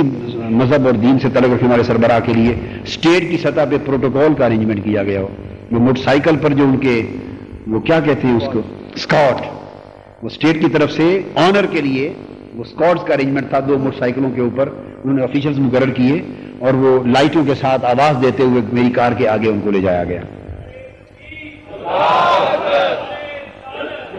اب یہ کیا تھا ہمارے یہ چیزیں کوئی پاکستان کے لحاظ سے نئی نہیں ہیں پاکستان کے لحاظ سے یہ چیزیں نئی نہیں ہیں یہ معمولی چیزیں ہیں مگر ایک غیر اسلامی ملک کے لیے جہاں یہ پروٹوکول کسی کے لیے نہیں ہوتا سوائے ان کے اپنے جو اسٹیٹ فنکشنری ہائی آفیشلز ہیں پرائم منسٹر کے لیے ہوگا پریزیڈنٹ کے لیے ہوگا پروٹوکول اس کے درجے کے مطابق پرائم منسٹر کے لیے ہوگا گورنر کو پتہ نہیں ہوتے ہیں کہ نہیں بہرحال ان کے جو بھی ہائر اپس ہیں ان کے لیے ہوگا وہاں ہر کس و ناقص کے لیے یہ رواج نہیں ہے ایسی سوسائٹی کے لیے پھر کسی ریلیجس شخصیت اور مذہبی رہنما کی آمد پر ایسا پرووائڈ کرنا پروٹوکول جو ان کے اپنے دستور اور مذہب میں یا اپنا روایت میں بھی نہ ہو یہ بہت بڑا انہوں نے اپنے طور پہ اعزاز دیا اور پھر جب ہم انٹر ہوئے تو انہوں نے یہ جو انوار المصطفیٰ کا لکھا ہوا ترانہ ہے جو اس ترانے کو انہوں نے باقاعدہ تقریبات کا آفیشیل ترانہ بنایا ہوا تھا تو وہ انٹرنس کے ساتھ ہی وہ اجتماعی طور پہ ترانہ شروع کر دیتے تھے سارا حال کھڑا ہو جاتا تھا اور حاجی ابراہیم تار محمد کا جو جذبہ دیکھنے والا تھا وہ ذوق میں وجد کے عالم میں تھے وہ ترانے کا جملہ یاد کیا اور تو کہتے تھے بس جو پچھلے سال ہوا ہے اب میں اس ترانے کو اپنے کانوں سے سننا چاہتا ہوں ہر طرف فضاؤں میں اور وہ ترانے کو بلند آواز کرتے پھر حال کھڑا ہوتا اس ترانے کی گونج میں ہمیں اندر لے جایا گیا اور آگے تحریک منہاج القرآن کا جھنڈا وہی جو پیچ والا جھنڈا تھا ٹرائی کلر جھنڈا وہ چونکہ آسان ہے اس کو تحریک منہاج القرآن کے جھنڈے کے طور پہ دنیا میں استعمال اب چونکہ نان پولیٹیکل ہے اس کو کامن کر دیا وہ بڑا جھنڈا بنا کر آگے لے کے آدمی چلتا تھا تو جھنڈے کے ساتھ اس کو لے جایا گیا اور ایک عجیب منظر تھا بڑی دیر تک استقبال کے لیے وہ سارا ترانے کے جیسے ترانے کی عزت میں لوگ کھڑے رہتے ہیں ریسیپشن میں کھڑے رہے تو پھر سٹیج پہ ہم گئے الحمدللہ پھر کاروائی شروع ہوئی قاری صاحب کی تلاوت قرآن مجید کی وجد انگیز تلاوت کے ساتھ اس ریسیپشن کا آغاز ہوا ایک عجیب وجد کا سما طاری ہو گیا پورے حال پر مسلمان بھی ہیں ہندو بھی ہیں عیسائی بھی ہیں سب دنیا ہے اور قرآن مجید ایک ذوق کے ساتھ سن رہے ہیں بیٹھ کر پھر تلاوت کے بعد نعت شریف ہوئی تو خیر کاروائی ہوئی الحمدللہ پرائم منسٹر کا خطاب ہوا ویلکم ایڈریس ہوا مجھے ویلکم کیا اس نے وہ آپ پھر ویڈیو میں دیکھیں گے سارے منظر اور پھر ان کے جو ممبر پارلیمنٹ تھے وغیرہ مختلف لیڈر آف مائنورٹیز جو تھا راجمنسی اس کا ایڈریس ہوا مختلف لوگوں کے ایڈریس ہوئے اور پھر میرا ایڈریس ہوا آخری ایڈریس ہوا اور ایڈریس کے بعد پھر انہوں نے ایکسچینج آف فلیگز کیا یعنی پرائم منسٹر نے ساؤتھ افریقہ کا جھنڈا مجھے پیش کیا اور میں نے منہاج القرآن کا جھنڈا اس کو پیش کیا اب یہ جو ایکسچینج آف فلیگ کی تقریب ہے یہ بھی اس سطح کی سرکاری پروٹوکول کے لیول سے نیچے نہیں ہو سکتی کوئی اس طرح جھنڈوں کی ایکسچینج نہیں ہوتا یہ یعنی جیسے اسٹیٹ لیول کا ایک بڑا اونچا پروٹوکول ہوتا اس کے ساتھ تحریک منہاج القرآن کا اللہ پاک نے اس کو عزت بخشی اور حضور علیہ السلام کے اس مشن کو اللہ نے عزت بخشی ہمارا کیا ہم تو روڑے ہیں خاک کے ذرے ہیں کیچڑ کے دھندے کے ذرے ہیں اس مشن اور دین کے ساتھ عزت ہے سب کی ہماری بھی آپ کی بھی حضور علیہ السلام کے مشن کے ساتھ تو وہ ایک سما تھا ایمان افروز سما تھا تو میں نے جو خطاب کیا وہ اسلام کا پیغام امن کا اور وحدت کا اور انسانیت کا امن وحدت اور انسانیت کا پیغام peace unity and humanity Islamic message of peace unity and humanity اس کے اوپر خطاب تھا آپ سنیں گے دیکھیں گے اور قرآن مجید سے حدیث پاک سے اور خطبہ حجت الوداع سے ان کو پورا پیغام دیا ایک بڑا جذبہ پیدا ہوا اور پھر پرائم منسٹر کو ہماری تقریب کی طرف سے تحریک منہاج القرآن نے جو تحفہ پیش کیا پھر وہ حضور علیہ السلام کے خطبہ حجت الوداع کا ایک بڑا شاندار ٹرانسلیٹڈ فریم اس کو خطبہ میں پیش کیا. خطبہ حجت الوداع کا فریم پیش کیا. خطبہ حجت الوداع کا فریم پیش کیا. اور جب وہ خطاب انہوں نے سنا اور سارا میسج سنا تو نیچے اترتے ہی پہلا مطالبہ پرائم منسٹر نے کیا کہ مجھے قرآن مجید دیا جائے. میں زندگی میں آج تک مجھے اسلام کا یہ تصور کسی نے پیش نہیں کیا اور میں حیران ہو گیا ہوں کہ پیس یونٹ ان کا تو تصور یہ ہے نا، پیس پر، یونٹی پر، ہیومینٹی پر قرآن کی اتنی تعلیمات اور اسلام کی آج تک کسی نے ہمیں نہیں بتائی. کوئی ان کو بتانا جب بتائے تو تب سنے، یا کوئی ان کو بلائے اور کوئی اس کیلیبر کی بات ان تک پیغام پہنچانے والا ہو تو وہ سنے. انہوں نے ہماری تنظیم کو کہا کہ ہمیں جو ٹرانسلیشن انگلش ورژن ہے قرآن مجید کا فوری پہنچائیں، میں اس کا مطالعہ شروع کرنا چاہتا ہوں. اللہ پاک ان کو توفیق دے کہ وہ پڑھیں اور اللہ اس کو ہدایت عطا فرمائے. پھر اس کے بعد ڈنر ہوا، رپورٹنگ چھپی، دا لیڈر ایک بہت بڑا وہاں نثار ہے اخباری مقامی لیڈر، اس میں رپورٹنگ چھپی. وہ اللہ کی شان، اس رپورٹنگ کے جو وہ پیج تھا اس میں اوپر انہوں نے میرے سٹیٹمنٹ کو لگایا، نیچے پرائم منسٹر کا سٹیٹمنٹ لگایا. اب یہ میں پریس کا کردار بھی بتا رہا ہوں آپ. ان کے نزدیک یہ چیز معنی خیز ہی نہیں ہے کہ یہ پرائم منسٹر ہے. اب یہاں آپ دیکھیں اگر کوئی تقریب ہو اس میں پرائم منسٹر آیا ہوا ہو یا صدر آیا ہوا ہو یا وزیر اعلیٰ آیا ہوا ہو تو اس تقریب میں، اور تقریب کتنی اونچی ہو تو جب اگلے دن چھپے گی آپ حشر دیکھ لیں، جن کی تقریب ہوگی ان کا وجود ہی کہیں آپ کو نیچے پڑھنے کے لیے ملے گا جا کر. ساری خبر وہ جو سرکاری افسران اور ایان سلطنت ہیں ان کے سیاسی بیانوں سے بھر جائے گی. یہاں انگریز چلے گئے مگر غلامی، جسموں کی غلامی لے گئے، ذہنوں کی غلامی دے گئے. آج کے دن تک ہم لوگ ذہنی غلامی سے باہر نہیں نکلے. یہاں کسی شخص کی عزت اور قدر و منزلت علم کے حوالے سے، فکر کے حوالے سے، سروس اور کنٹریبیوشن کے حوالے سے اس کا وجود ہی نہیں ہے. یہاں قدر و منزلت صرف دو پیمانے ہیں، تین پیمانے اب ہو گئے ہیں. ایک اقتدار، طاقت، ایک سرمایہ، ایک غنڈہ گردی. صرف تین پیمانے. پہلے دو تھے، اقتدار یعنی طاقت اور سرمایہ. اب تیسرا ایلیمنٹ ان سے بھی بڑھ کر غنڈہ گردی کا شامل ہو گیا. جس کی لاٹھی اس کی بھینس، وہی اخبار ہے، اسی کا پریس ہے، اسی کی دھوم ہے، اسی کا چرچا ہے. وہاں ان کا عالم یہ ہے کہ اس میں ایک صفحے پر کوریج دی، لوکل پیپر ہے، مسلمانوں کا نہیں ہے. فرنٹ سرخی ساری انہوں نے میرے سٹیٹمنٹ کی لگائی اور فوٹو لگائے، اور اس کے بعد خبر ختم ہونے کے بعد نیچے دوسری سرخی پھر پرائم منسٹر کی لگائی، سٹیٹمنٹ لگائے. پھر سارا انہوں نے سیریمنی کا دیا، اور اس کا جو پہلا پیرا تھا اس میں یہ لکھا، میرا ذکر کر کے اس میں لکھا کہ یہ وہ اسکالر ہیں اسلام کے اور وہ شخص ہیں جو تقریباً 2 سال پہلے جن کو کچھ لوگوں نے یہاں گرے اسٹریٹ کی مسجد سے اپنی جان اور کی حفاظت کے لیے باہر نکلنے پر یا لے جائے جانے پر مجبور کر دیا تھا، اور اتنا بڑا ایک ہنگامہ ہوا تھا. وہ شخص، اب اس کی رپورٹنگ کے الفاظ سنیں، وہ اسکالر آج امن یعنی پیس اور یونٹی کا، امن اور وحدت کا پیغام لے کر دوبارہ ڈربن میں پہنچ گیا ہے. یہ لیڈر کی رپورٹنگ ہے. He is again in Durban with his message of peace and unity, with his mission of peace and unity. اپنے امن اور وحدت کا مشن لے کر وہ شخص دوبارہ ڈربن میں ہے، اور اس کے اعزاز میں اتنی بڑی تقریب ہوئی ہے کہ پرائم منسٹر سمیت فلاں فلاں فلاں شخصیات اس میں شریک ہوئی ہیں استقبال میں. اور آگے لکھا کہ وہ جو ان کے آبجیکٹرز تھے، اعتراض کرنے والے، تنقید کرنے والے، فتوے لگانے والے، وہ فتوے لگانے والے، اعتراض کرنے والے آج یہاں ان کا نام و نشان تک دکھائی نہیں دے رہا. یہ لیڈر کی رپورٹنگ ہے. آپ بعد میں کوئی اگر پڑھ کے دکھا وہ لے آئیں لیڈر ذرا. یہ اس صفحے کے نیچے ہے. انہوں نے 2 سرخیوں کو الگ کاٹ کر کاغذ پہ چسپاں کر دیا نا، تو اخبار اوریجنل ہے. اور اس کے جو الفاظ ہیں جو ان کی رپورٹنگ کے، an eminent Muslim theologian and scholar who was forced to flee the Grey Street Mosque some 2 years ago is back in South Africa on his mission of preaching peace and unity. Pakistani professor Mukhtar al-Qadri was given a rousing welcome with flags and fanfare when he attended a welcome dinner to begin his lecture tour, and there was no sign of any of the objectors who had previously curtailed his visit. There was no sign of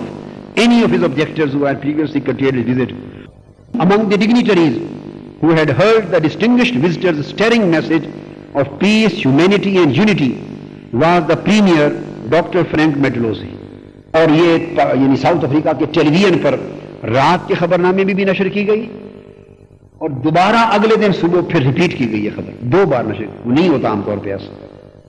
اور اس میں لطف کی بات یہ ہے کہ انہوں نے میرے ایڈریس کا مخصوص ایک حصہ، جب میں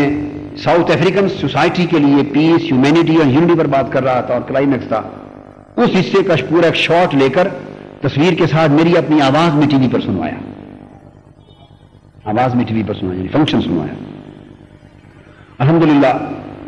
تو اس سے وہ مخالفت اور مزاحمت کی وہ سارے یعنی جراثیم ہی مر گئے اور وہ بالکل وجود ختم ہو گیا. اور بلکہ ان اللہ کے بندوں نے، اللہ ان کو ہدایت دے، اپنا نقصان کر رہے ہیں. میں ان کو پیغام پہنچایا، بھائی اللہ کے بندے آپ اپنے پاؤں پر کلہاڑی مار رہے ہیں، ہمارا تو بگڑ کچھ نہیں رہا، آپ نادان ہیں. اگر اتنے سمجھدار ہوتے تو اپنا ہی نقصان نہ کرتے. 2 علماء ان میں سے انہوں نے کیا کیا کہ میرے اس مرتبہ پہنچنے سے پہلے پھر میٹنگز کی اور فتوے لگائے اور کوشش کی بین کیا جائے.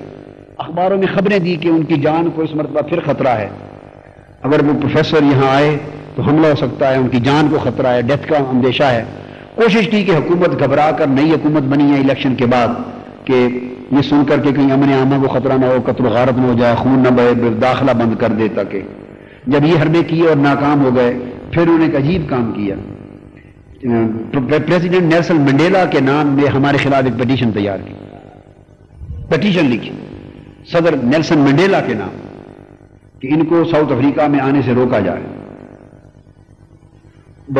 اس میں کہ یہ مسلمان نہیں ہیں اور خدا جانے استغفر اللہ العظیم کیا کیا لکھا. اور یہاں آنے سے قتل و غارت ہو جائے گی، خون خرابہ ہوگا، مسلمانوں میں پھوٹ ہوگی، خون بہے گا، امن عامہ تباہ ہو جائے گا. اور یہ ایسے پتہ نہیں کیا کیا لکھا، میں وہ زبان سے بتا نہیں سکتا. اور پھر اب وہ 4-5 مولوی ہیں تو ان کے لکھنے سے پٹیشن تو نہیں قبول ہو جانی تھی. انہوں نے کیا کیا کہ اپنی اپنی مسجدوں کے جو ٹرسٹیز تھے، جو مینجمنٹ ہوتی ہے نا ٹرسٹیز، اس کے پاس لے گئے تاکہ وہ پٹیشن پہ تائیدی دستخط کریں اور تب جا کے وہ پریزیڈنٹ کو بھیجی جائے. تو ان میں سے 2 علماء صاحبان اپنے جب ٹرسٹیز کے پاس گئے، میں انکار کر دیا کہ خبردار، ہم اس قسم کے بہودہ کام میں نہیں فریق بنتے، نہیں دستخط کیے. ان مولویوں نے دھمکی دی، پھر ہم جمعہ ہی نہیں پڑھائیں گے آپ. انہوں نے کہا کل کی جاتے آج چلے جائیں. تو وہ ہمارے جانے سے پہلے انہوں نے اپنی قبر یوں کھو دی کہ 2 بیچاروں کو تو خطابت اور امامت سے نکال دیا گیا. جو ٹاپ کے مخالفت کرنے والوں میں سے 2 کا رگڑا ویسے نکل گیا. خود اپنے پاؤں پہ کلہاڑی ماری، دھمکی دی، ان ٹرسٹیوں نے نکال دی.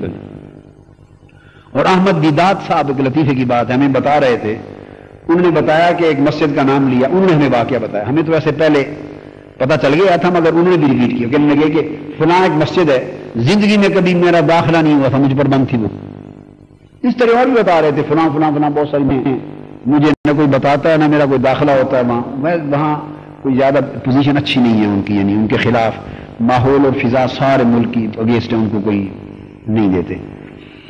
وہ بنیادی طور پہ چونکہ عیسائیت کے خلاف بائبل کے موضوع پر مناظرے کے ماہر تھے اور وہ ماحول وہاں پسند نہیں کیا جاتا. اس سے مسلمانوں اور عیسائیوں میں جھگڑے اور فسادات بڑھتے ہیں، لوگ ذہنی طور پر پسند نہیں کرتے. پھر وہ تھوڑا تو عام حلقوں میں، مذہبی حلقوں میں وہ پسندیدہ نگاہ سے نہیں ان کو دیکھتے تھے. تو وہ کہنے لگے ہمیں کہ میرے خلاف تھے، تو میں آج تک اس زندگی بھر اس مسجد میں نہیں جا سکا. مجھے کہنے لگے کہ آپ کے آنے کی جو بلیسنگز ہوئی، برکات، ان میں سے ایک برکت ہمیں بھی ملی. انہوں نے پوچھا وہ کیا ملی؟ کہتے ہیں وہ فلاں مسجد ہے، وہاں کے امام صاحب آپ کے خلاف پٹیشن سائن کروانے کے لیے ٹرسٹیز کے پاس گئے، انہوں نے انکار کر دیا. انہوں نے دھمکی دی کہ ہم جمعہ چھوڑ دیں گے، انہوں نے ان کو نکال دیا. تو اب اگلا جمعہ ان کے پاس امام خطیب کوئی نہیں تھا، مسجد خالی تھی. انہوں نے مجھے فون کیا کہ آپ تقریر کر دیں. تو میں زندگی میں پہلی بار اس مسجد میں تقریر کرنے کے لیے انٹر ہوا. تو اس مسجد میں میرے لیے مسجد کھول گئی، دروازہ کھول گیا اس مسجد کا. احمد دیدات صاحب نے بتایا واقعہ. تو خیر وہ اپنا نقصان کر رہے ہیں، اور اب اس دورے کے بعد اگر وہ کچھ کریں گے تو مزید اپنا نقصان کر بیٹھیں گے. یعنی نادان ہے اپنے نفع نقصان کا بھی. اور اگر وہ اپنا ہی مفاد تھا ان کو امید، اگر وہ ہمارے ساتھ چلتے اور ہمارے ساتھ مل کے عزت کے ساتھ سٹیجوں پر بیٹھتے، ہم ان سے صدارتیں کرواتے. یہی پاکستان انڈیا کے جانے والے، ہمارا کسی کے ساتھ کوئی دشمنی تو نہیں ہے. یہ دشمنیاں تو انہوں نے بنا رکھی ہیں نا، ہماری طرف سے تو کچھ نہیں. ان کو عزت کے ساتھ ہم سٹیج پر بٹھاتے، ان کے جبے بھی قائم رہتے، ان کی عزت افزائی بھی قائم رہتی، ان کا غرور براب جو بنایا ہوا قائم رہتا. ہم نے کوئی تھوڑا ایکسپوز تھوڑا کرنا تھا نا، ہم اس مقصد کے لیے جاتے ہیں. تو ان کا وہ کاروبار بھی ٹھیک ہے، اپنی جگہ قائم رہتا، کوئی وہ کلیش منہ لے کر خود اپنی پوزیشن کو خراب کر لیا۔ تو اس کے بعد پھر الحمدللہ بڑے اجتماعات ہوئے اور خواتین کا بہت عظیم الشان اجتماع ہوا، وہ بھی ہسٹری میں آج تک ریلیجیس ہسٹری میں خواتین کا اتنا بڑا ارینجمنٹ نہیں ہوا۔ یہ ویمن لیگ کو بتانا چاہتا ہوں کہ وہاں منہاج القرآن ویمن لیگ عظیم الشان کام کر رہی، اور یہ ویمن لیگ کے بنانے کا جو سہرا ہے وہ ہمارے عزیز حسن میر صاحب کے سپرد ہے، یعنی وہ مبارکباد کے لائق ہے جو ہمارے جامعہ کا فاضل علامہ حسن میر قادری جس کو بھیجا ہے۔ ویمن لیگ کا قیام جا کے علامہ حسن میر قادری نے کیا، اور دن رات ویسے حسن میر قادری جان توڑ محنت کر رہا ہے، محنت میں کوئی کمی نہیں، دن رات محنت کر رہا ہے مشن کے لیے بھاگ دو، مگر خاص طور پہ جو ان کی کوشش کے جو نتائج نکلے ہیں وہ ویمن لیگ کے قیام اور اس کی سرگرمیوں میں بہتر نکلے ہیں۔ اور نتیجہ یہ تھا کہ اس پورے لیکچرز کے ٹور میں اور سیریز میں ٹاپ کے لیکچر جو ہوئے ہیں نا ان میں ویمن لیگ کا تھا، وہ نمبر 2 پر نہیں تھا، نمبر 1 ہی کے لیکچرز کے لیول کا تھا۔ بڑا عظیم الشان اجتماع تھا، وہ بھی آپ دیکھیں گے پروگرام، آپ کو اندازہ ہوگا، اور ان کے اندر ایک جذبہ جہاد کا، اسلام کا ایک پیدا کر دیا گیا۔ بہرحال یہ خواتین کے لیے بہت بڑا ہے۔ تو وہ خواتین کے اجتماع میں جو ایڈریس تھا وہ تھا status of women in Islam, status of women in اسلام۔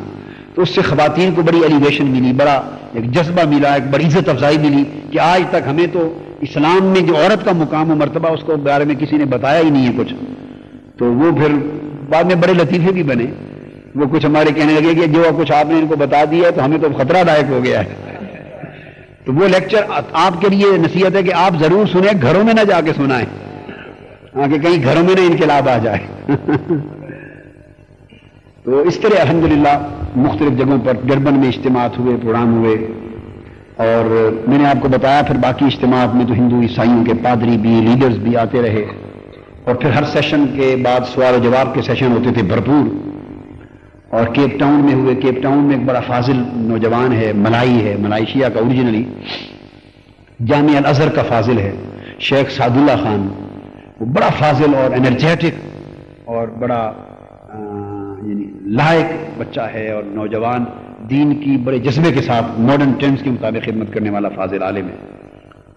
اور وہ آج تک زندگی میں کسی تنظیم اور جماعت تنظیم میں داخل نہیں ہوا، کیونکہ اس کو باصلاحیت ہے وہ بڑا، اور خود وہ لیڈنگ کیپیسٹی رکھنے والا فاضل ہے۔ وہ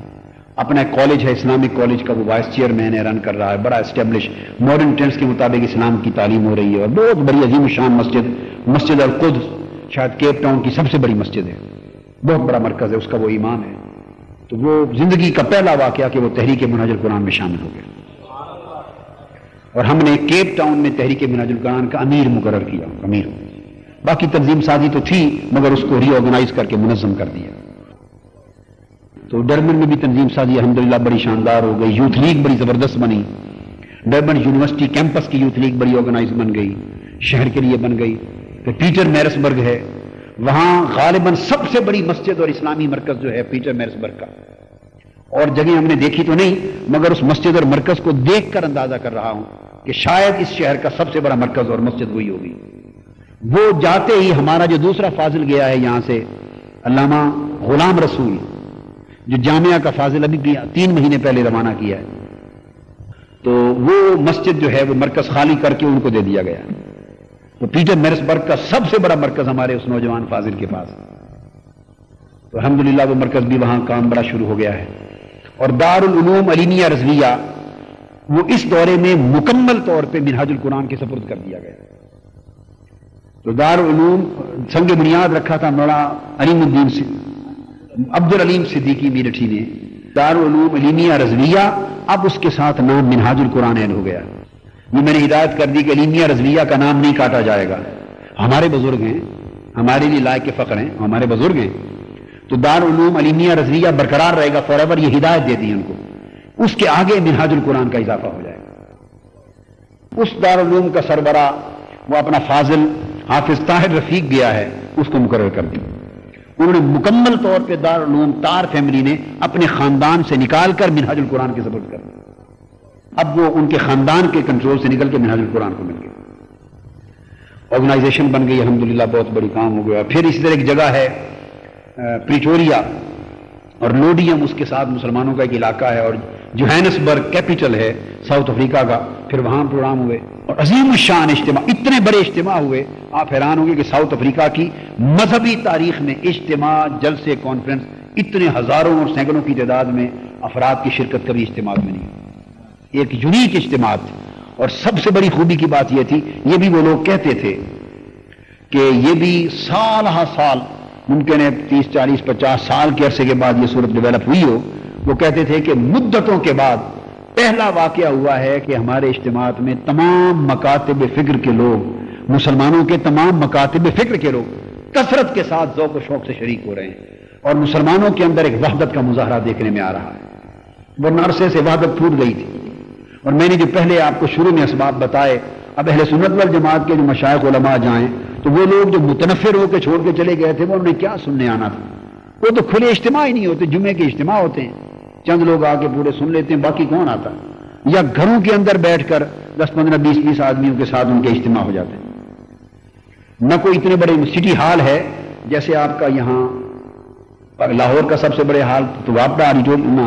الحمرہ ہو گیا نا، وہ الحمرہ سے بھی بڑا ہال ہے، الحمرہ سے بھی بڑا ہال ہے، اور اس کے اوپر بھی پھر گیلری کے بھی غالباً 3 فلور، گیلری کے 3 فلور ہیں، پھر اس کے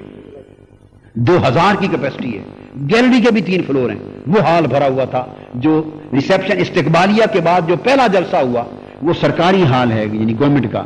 اسٹیٹ ہال ہے، وہ ڈربن کا شہر کے وسط میں ہے، اور وہ کبھی آج تک کسی ریلیجس سیریمنی اور اسلامی یا مذہبی پروگرام یا خطاب کے لیے بک نہیں ہوتا۔ وہ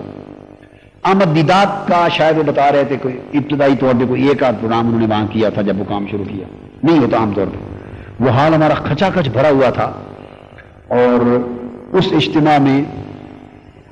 اور اسی طرح پھر بعد کے جو اجتماعات ہوئے، تبلیغی جماعت کے سارے زعماء اور ان کے بڑے بڑے لوگ اجتماعات میں شریک ہوتے رہے، دوسرے مسالک کے لوگ اس میں کثرت سے شریک ہوتے رہے، اور وہ تاجر برادری اور ڈاکٹرز اور انجینئرز اور پروفیسرز اور بڑے بڑے باشعور طبقہ جو ہمارے اہل سنت والجماعت کے اجتماعات کو چھوڑ کر جا چکے ہوئے ہیں، ادھر آنے کا تصور بھی نہیں کرتے، وہ ٹیلی فون کر کر کے پتے لے لے کے کاروں پر پہنچتے تھے، اور سینکڑوں کی تعداد میں ذوق و شوق کے ساتھ وہ شریک ہوتے تھے، اور ایک عجیب سما تھا۔ اور بلکہ بعض لوگوں نے تو جب خطابات سنے، شان اولیاء پر خطاب تھا، شان نبوت پر خطاب تھا، عقیدے کے تصور پر تھا، تو ہمارے لوگوں کو حاجی ابراہیم صاحب بتا رہے تھے، ان کو ٹیلی فون کیے اور کہا کہ ہم تو رات سن کر چکرا گئے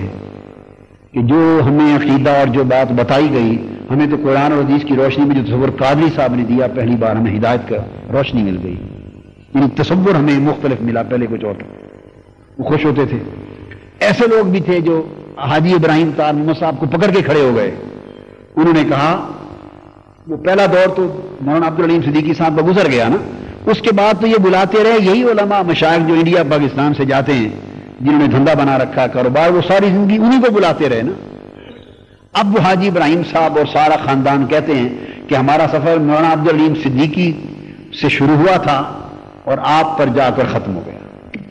اور ہمارا مشن پورا ہو گیا۔ وہ لوگ انہیں جو اچھے پڑھے لکھے لوگ اور باشعور لوگ تھے، انہیں کہنے لگے کہ آپ پچھلے عرصے میں جن کو بلاتے رہے ہیں، سوائے امت اور دین کے اندر تفرقہ پیدا کرنے کی کچھ نہیں ہوا، اس لیے ہم آپ کو چھوڑ کے ہٹ گئے تھے۔ آج آپ نے عرصہ دراز کے بعد پہلا کام اسلام کے نفع اور امت کے بھلے کے لیے کیا، ہم چل کے آپ کے پاس آ گئے۔ یعنی اس طرح کا ایک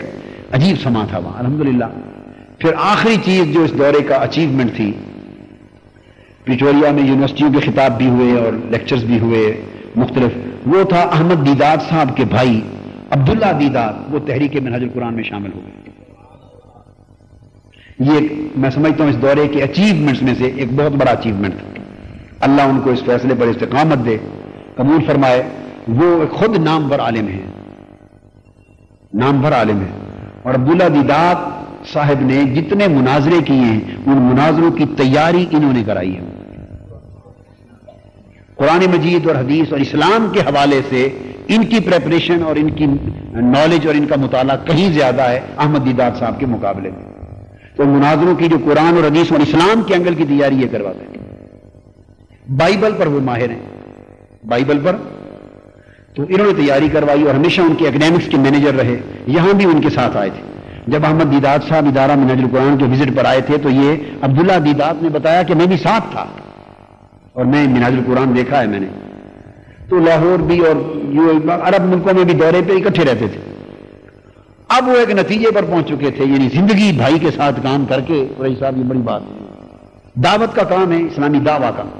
کام کر کے ایک نتیجے پر پہنچ چکے ہوئے تھے۔ انہوں نے کہا کہ حق یہ ہے کہ جس طریقے سے یہ سارا کام ہم نے زندگی پر کیا ہے یا وہ کر رہے ہیں، اس سے اسلام کو نفع نہیں پہنچا،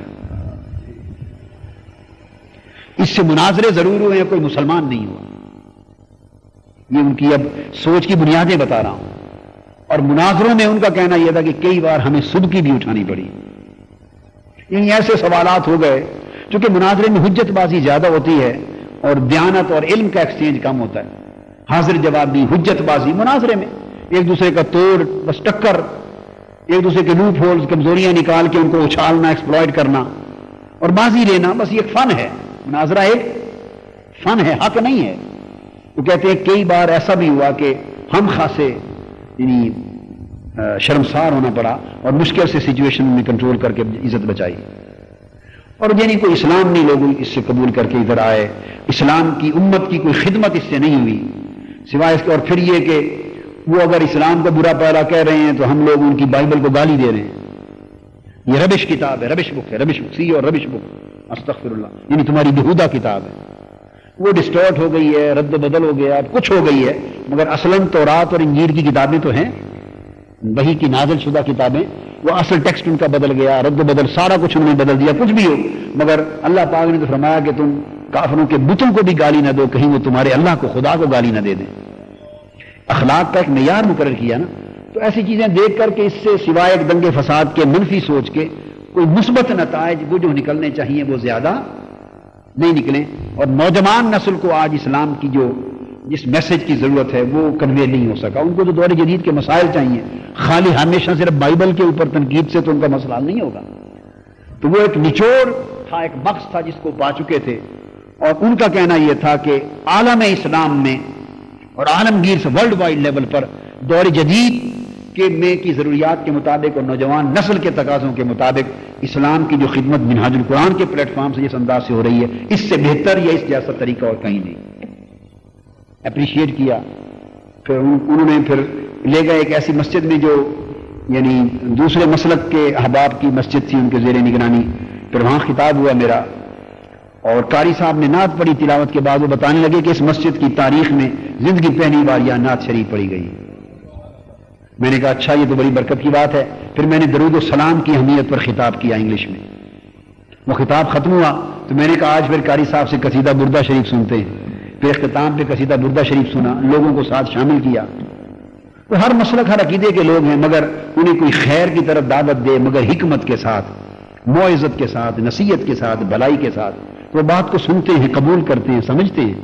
اور تبدیلی لانے کو تیار ہوتے ہیں، ان کے اندر گنجائش ہے،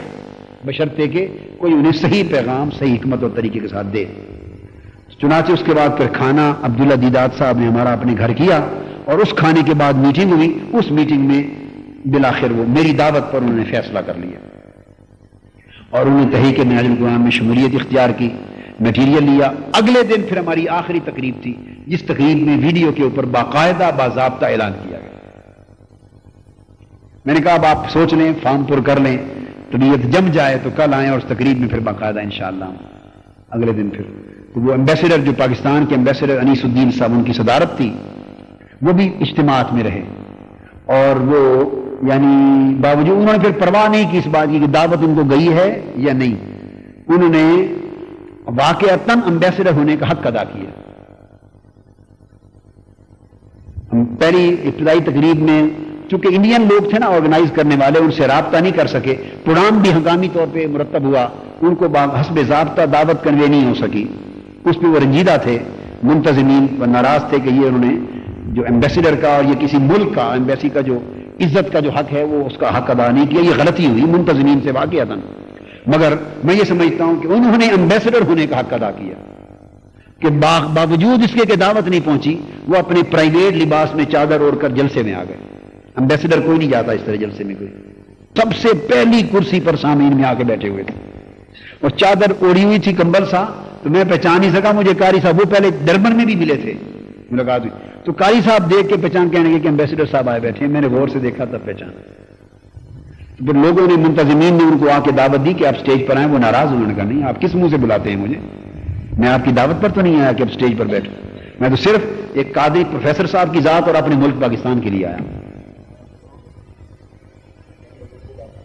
اور پھر انہوں نے کہا،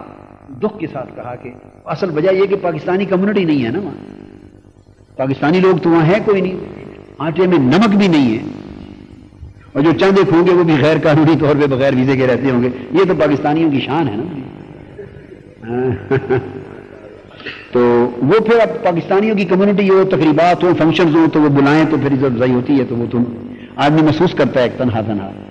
انہوں نے مجھے کہا کہ قاضی صاحب ہماری عزت تو آپ ہی کے ساتھ ہونی ہے نا، آپ کروائیں گے تو ہوگی.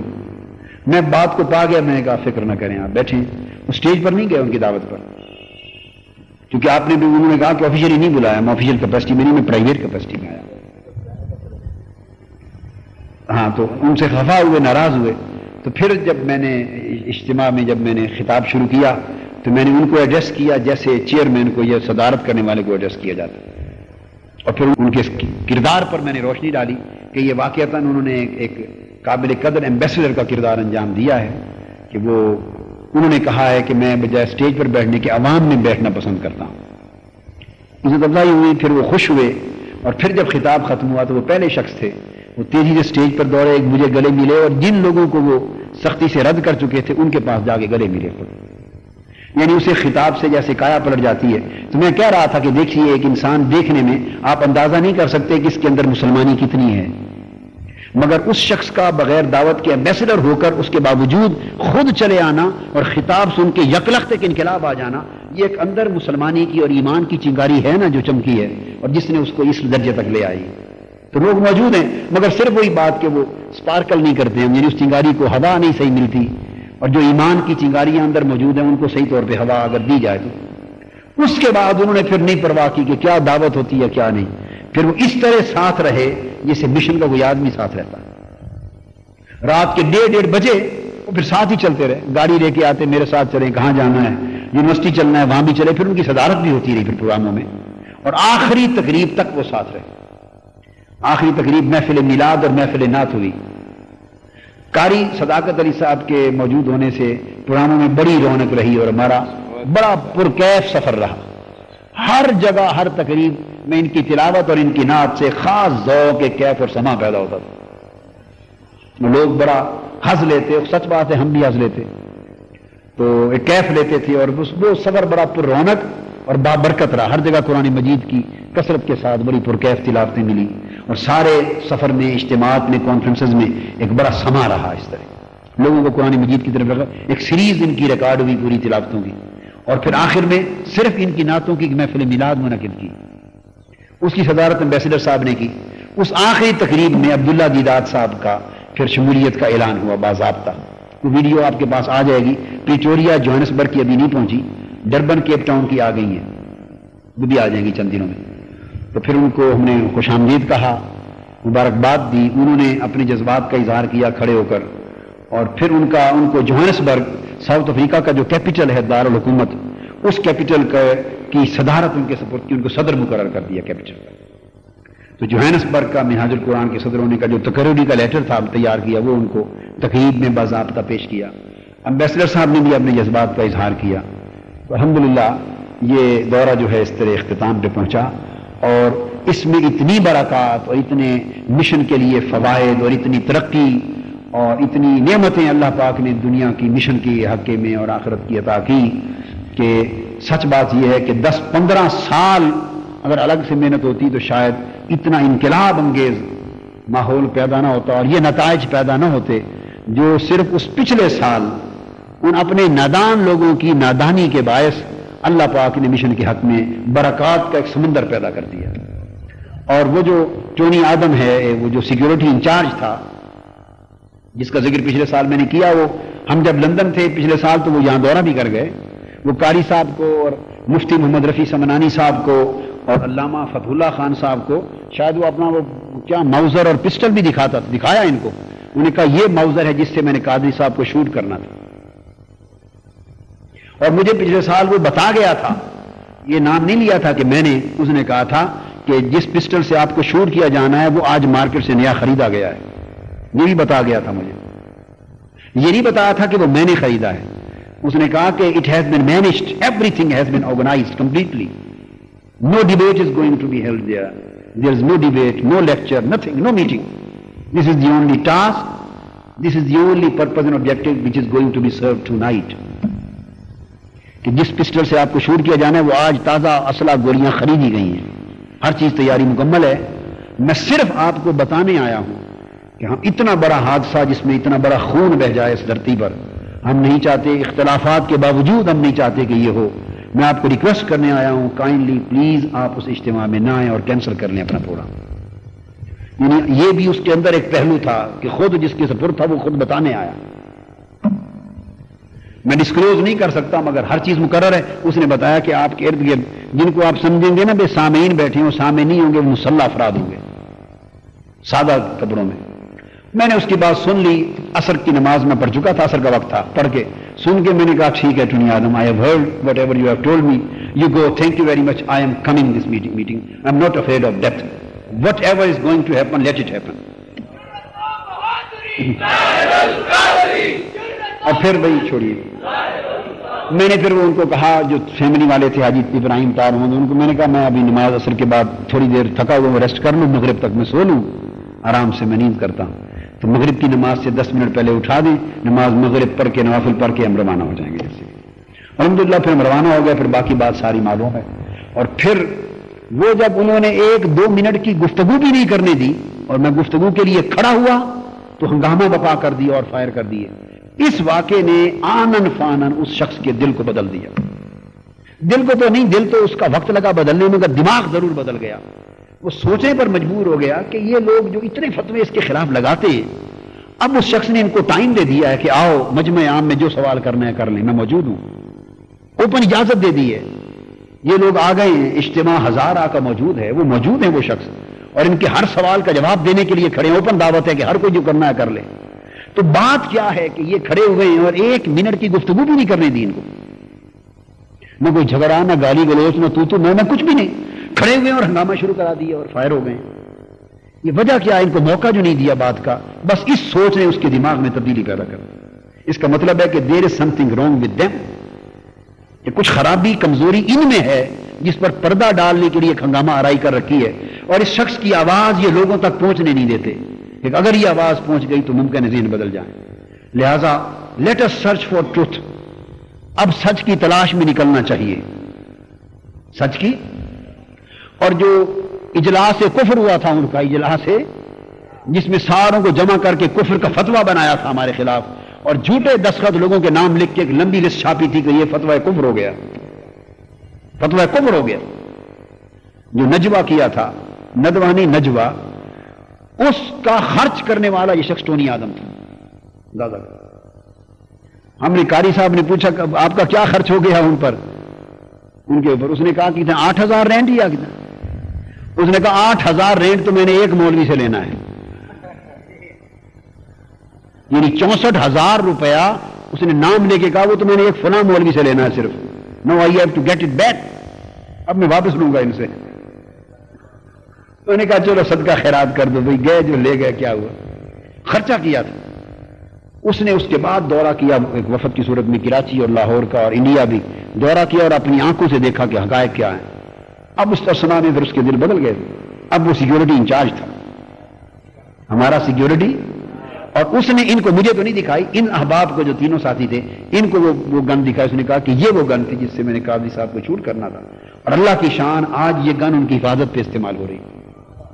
بلکہ اسی رات استعمال ہو گئی تھی حفاظت پر. تمہارے کچھ لوگ پریشان ہوئے, کہنے لگے کہ آپ معاف کر دیں پچھلے سال کی تکلیف. میں نے کہا بھائی سچ بات ہے, مجھے کوئی تکلیف نہیں تھی. میں نے بارہا بتایا, حلفاً بتایا, اور یہ حق ہے, کوئی تکلیف نہیں تھی. جو کچھ اس رات ہوا میں تو اپنے آپ کو اپنے تخیلات اور یادوں میں طائف کے بازاروں میں گم پا رہا تھا.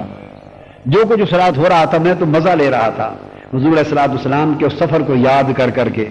کہ یہ کیا ہے ہمارے آقا صلی اللہ علیہ وسلم پر اس راہ میں کیا کیا وقت اور کیا کیا دن اور کیا کیا راتیں آئی ہیں. میں تو اس رات کو یاد کر رہا تھا. وہ طائف کی بازار کی وہ راتیں بھی آئی ہیں, وہ ہیرت کی رات جب تلواروں کے ساتھ ارد گرد کھڑے تھے اور حضور حضرت سیدنا ابوبکر صدیق کو لے کے نکلے تھے, وہ رات بھی آئی ہے آقا پر. وہ غار ثور میں حفاظت پناہ لینے کی راتیں بھی آئی ہیں آقا پر, اور میدان احد بھی آئے ہیں جب نیزے لگے اور پتھر لگے اور دندان مبارک شہید ہوئے. تو میں بتاتا تھا کہ یہ تو کچھ نہیں ہے، ہم اس سے ایک بڑی رات بھی دیکھ چکے ہیں. یہ 90 کی جو رات تھی وہ کسی سے کم رات تو نہیں تھی، وہ بھی زندگی میں ایک بڑی یاد تھی، ایک عجیب یاد رکھنے والی رات ہے. میں نے کہا ہم تو اس سے بڑے حظ بھی لے چکے ہیں. یہ اللہ اور اللہ کے رسول کی خاطر جب زندگی وقف ہوتی ہے یہ چیزیں اممیٹیریل ہو جاتی ہیں، اممیٹیریل ہو جاتی ہیں. تو کوئی دکھ پریشانی نہیں تھی، اور وہ جو کچھ ہوا اب وہ اس وقت پریشانی نہیں بنی تھی، سکون تھا. اب وہ سکون خوشی میں بدل گیا کہ اگر وہ رات نہ آتی ساؤتھ افریقہ والی تو آج یہ دن دیکھنے کو نصیب نہ ہوتے. اور وہ ٹونی آدم خود قسم کھا کے اور وہ منتظمین کہہ رہے تھے ہمارے ساتھیوں کو کہ اگر پچھلے سال کا یہ واقعہ پیش نہ آتا ہم کبھی بھول کر بھی نہ سوچتے کہ پرائم منسٹر کو انوائٹ کریں اور باقی جو ہیں سینیٹرز آئیں اور ممبر پارلیمنٹ آئیں اور ٹورو ہال بک کروا کے اتنا بڑا استقبالیہ ارینج کریں اور اتنے سٹی ہال خرچے کریں. ہم کبھی تصور بھی نہ کرتے. کیا ہوتا، روٹین میں بڑا جلوس بناتے، فلیگز لیتے، ایئرپورٹ پہ استقبال کرتے اور بڑی دھوم دھام سے استقبال ہوتا اور ہمارے جلسے پروگرام شروع ہو جاتے. یہ جو اتنے بڑے اہتمام ہوئے اسٹیٹ لیول پر، یہ سب اس کے رد عمل میں اللہ نے ہمیں یہ سوچ عطا کی کہ ہم اس اہتمام کے ساتھ کریں تاکہ وہ مخالفت مزاحمت کرنے والے اپنی موت خود مر جائیں. تو یہ سب برکات اللہ پاک نے اس اقدام کے نتیجے میں عطا کی. تو بات پھر یہاں جا کے ختم ہوئی کہ عسیٰ ان تکرہوا شیئا وہو خیر لکم وعسیٰ ان تحبوا شیئا وہو شر لکم، کہ لوگوں اللہ کی فیصلوں پر ایمان رکھا کرو اور اللہ کے حکمتوں پر پختہ یقین رکھا کرو. کئی بار ایسا ہوگا کہ ظاہراً کوئی چیز تمہارے مفاد اور تمہاری عزت اور تمہاری منفیت کے خلاف واقع ہوگی اور تم ناپسند کرو گے، سمجھو گے کہ یہ اچھا نہیں ہوا، مگر وہو خیر لکم، حقیقت میں اسی میں اچھائی ہوگی. اور بسا اوقات ایسا ہوگا کہ ظاہراً تم پسند کرو گے کہ کام اچھا ہے یہ ہو جائے، مگر اس میں شر ہوگا، خیر نہیں ہوگی، نقصان ہوگا. تو تمہارا کام نیک نیتی سے اور صدق کے دل سے اللہ کی رضا کی نیت کے ساتھ صرف اور صرف اللہ اور اللہ کے رسول کے دین کی اور رسول اللہ علیہ وسلم کی امت کی خدمت کی نیت لیتے ہوئے اپنے آپ کو، اپنی زندگی کو، تن کو، من کو، دھن کو، توانائیوں کو اللہ رسول کی خاطر وقف کرنے کی نیت کر کے تمہارا کام نکل پڑنا ہے، محنت کرنا ہے، مجاہدہ کرنا ہے، سعی اور کوشش کرنی ہے، اور جو قربانی توفیق اللہ تمہیں دے اس قربانی کو بجا لانا ہے. تم اپنے فرائض بجا لاتے جاؤ، ظاہراً حالات موافق اور پسندیدہ پیدا ہوں یا ناموافق اور ناپسندیدہ پیدا ہوں، ان سے گھبرائے نہیں. تمہاری نیت اچھی ہے تو اللہ پاک تمہارے لیے خیر کا مطلع پیدا کر دے گا، خیر کا ماحول پیدا کر دے گا. تو قدم قدم پر انسان اگر ایمان اور توکل یقین کے ساتھ چلے تو اللہ کی قدرت کے یہ مناظر دکھائی دیتے ہیں. اور ساؤتھ افریقہ تو ایک عظیم منظر کے طور پہ ہمارے سامنے آیا. پاک ہمیں استقامت عطا فرمائے اور مشن کی اور دین حق کی زیادہ سے زیادہ خدمت کی توفیق مرمت فرمائے، صدق کے دل سے، اخلاص سے، اور اللہ پاک توفیق دے کہ بہتر نتائج اس مشن کے ہم پیدا کر سکیں. وما علینا الا البلاغ. تو سبھی کا ہوا ہم نہ تیرے ہوئے، خاک اور خار ہیں ہم تو آزار ہیں، خاک اور خار ہیں ہم تو آزار ہیں. اے حبیب خدا ہم شرمسار ہیں، المدد یا رسول، المدد یا رسول.